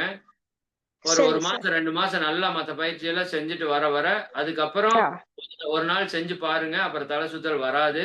அதுக்கப்புறம் நீங்க கொஞ்சம் கொஞ்சமா செஞ்சுக்கணும். ஓகே.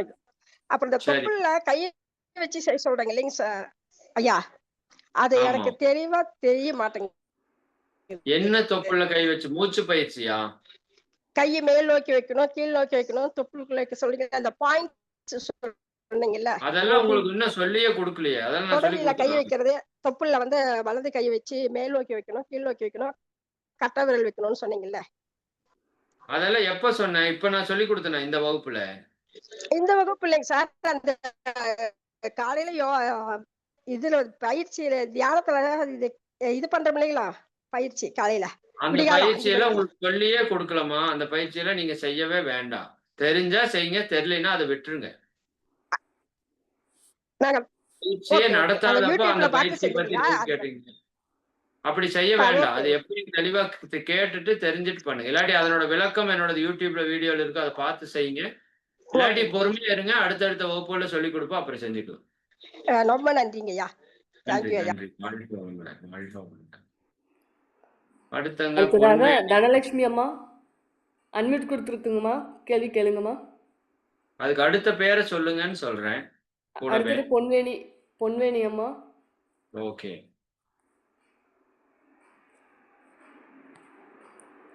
அடுத்ததாக உமாராணி அம்மா. வாழ்க வளமுடன். அன்மியூட் கொடுத்துருக்காங்கம்மா, பேசுங்கம்மா.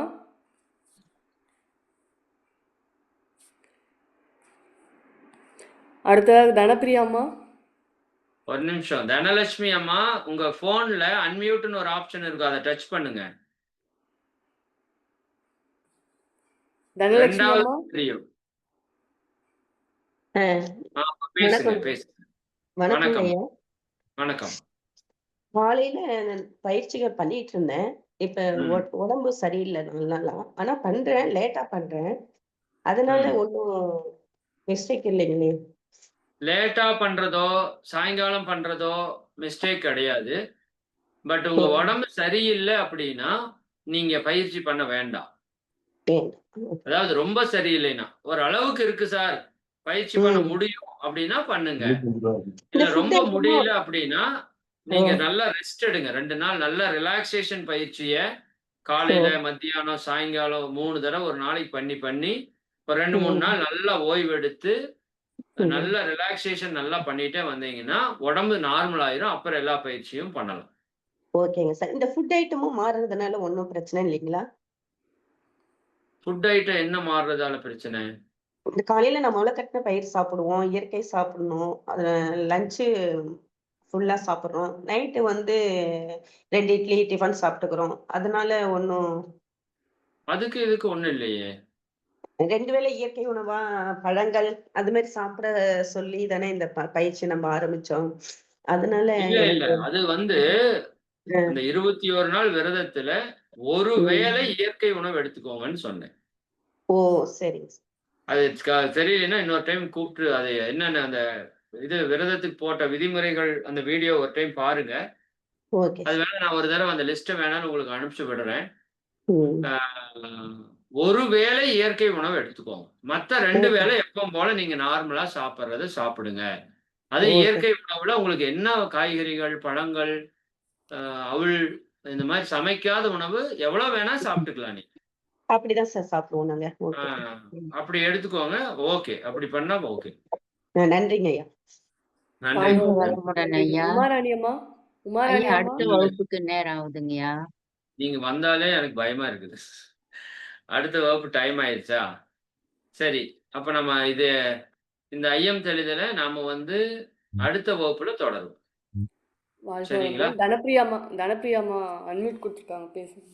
அவங்க மட்டும் பேசிட்டு நிறைவு பண்ணிக்கலாம். மற்ற அன்பர்கள் உங்களுடைய கேள்விகளை எழுதி வைத்துக் கொள்ளுங்கள். மன்னிக்கணும், காலம் கருதி. நாம இனி ஒவ்வொரு வகுப்புலையுமே 1:30 மணிக்கு வகுப்பு முடிஞ்சோடனே ஐயம் தெளிதல் வச்சுக்குவோம். ஒரு அரை மணி நேரம் வச்சுக்குவோம். அப்பப்போ இருக்கிற டவுட் அப்பப்போ கேட்டுக்குவோம். கொஞ்ச நாளைக்கு தான் டவுட் வரும், அதுக்கப்புறம் டவுட் வராது. டவுட் வர்றப்ப கிளியர் பண்ணிக்கிறது நல்லது. இனி ஒரு 2-3 வகுப்புக்கு நம்ம 1:30 மணிக்கு வகுப்பு முடிஞ்சதுக்கு அப்புறம் ஒரு அரை மணி நேரம் நம்ம ஐயம் தெளிதல் வகுப்பு வச்சிருவோம். சரிங்களா? அதனால அன்பர்கள் ஹேண்ட் ரைஸ் பண்ணவங்க மன்னிக்கணும். நம்ம அடுத்த வகுப்புல பேசிக்கலாம். தனப்பிரியா அம்மா மட்டும் கேளுங்க. ஐயா வாழ்க வளமுடன் ஐயா. இது சொல்லுங்கம்மா. வாழ்க்கை சொல்லிட்டு இப்ப எல்லாரும் சொல்றாங்க இல்லைங்கய்யா, என்னம்மா? அது உண்மை. எண்ணம் போல் வாழ்க்கை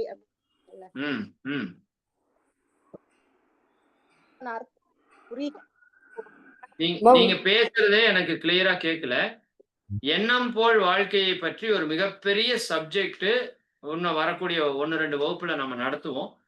எண்ணம்னா என்ன, மனம்னா என்ன, அதுக்கு நம்ம வாழ்க்கைக்கு என்ன சம்பந்தம், எப்படி எண்ணம் போல் மனம் போல் வாழ்க்கைன்னு சொல்றாங்க, அது உண்மையா அப்படிங்கிறத பத்தி ஒரு தெளிவான விளக்கம். அப்ப அந்த மனதை கட்டுப்படுத்துற தியானத்தை கொடுக்கறப்ப அதை பத்தி எல்லாம் பேசுவோம். அதுல பாசிட்டிவ் தாட்னா என்ன, நெகட்டிவ் தாட்னா என்ன, தி சீக்ரெட் அப்படின்னு சொல்றாங்களே அப்படின்னா என்ன, லா ஆஃப் அட்ராக்ஷன் அப்படின்னா என்ன, அதை பத்தி எல்லாம் அக்குவேர் ஆணிவேரா பிரிச்சு நம்ம பேச போறோம். அதனால அதை விளக்கம் உங்களுக்கு அடுத்தடுத்த வகுப்புல வருமா? வாழ்க வளமுடன். மிக்க நன்றி. நன்றி. ஆமா, நிறைவு பண்ணிக்கலாம். அடுத்த வகுப்பிற்கு நேரமான காரணத்தினால அன்பர்கள் நிறைவு செய்யறோம். அடுத்த வகுப்பு நமக்கு செவ்வாய்க்கிழமை இருக்கும். அதுல உங்களுக்கான ஐயத்தை நீங்க எடுத்துட்டு வாங்க. 1:30 மணிக்கு வகுப்பு முடிஞ்சதுக்கு அப்புறம் அதை பற்றிய விளக்கங்கள் உங்களுக்கு தெளிவா கொடுப்போம். அந்த தியானத்தை பற்றிய நுட்பங்களை நான் அடுத்த வகுப்புல உங்களுக்கு நிறைய பேசுறேன். மனம் பற்றி, தியானம் பற்றி நிறைய பேசுவோம். அடுத்த வகுப்புல அதை பற்றி பேசுவோம். அனைவருக்கும் நன்றி. அனைவரும் வாழ்க வளமுடன், வாழ்க வளமுடன், வாழ்க வளம். நிறைவு பண்ணிக்கலாமா? நன்றிங்க, மிக்க நன்றிங்க. மிக்க நன்றிங்க. வாழ்க வளமுடன்ங்க. இதுவரைக்கும் நமக்காக சிந்தனை கொடுத்த ஐயா அவர்களுக்கு நன்றிகளும் வாழ்த்துக்கள்.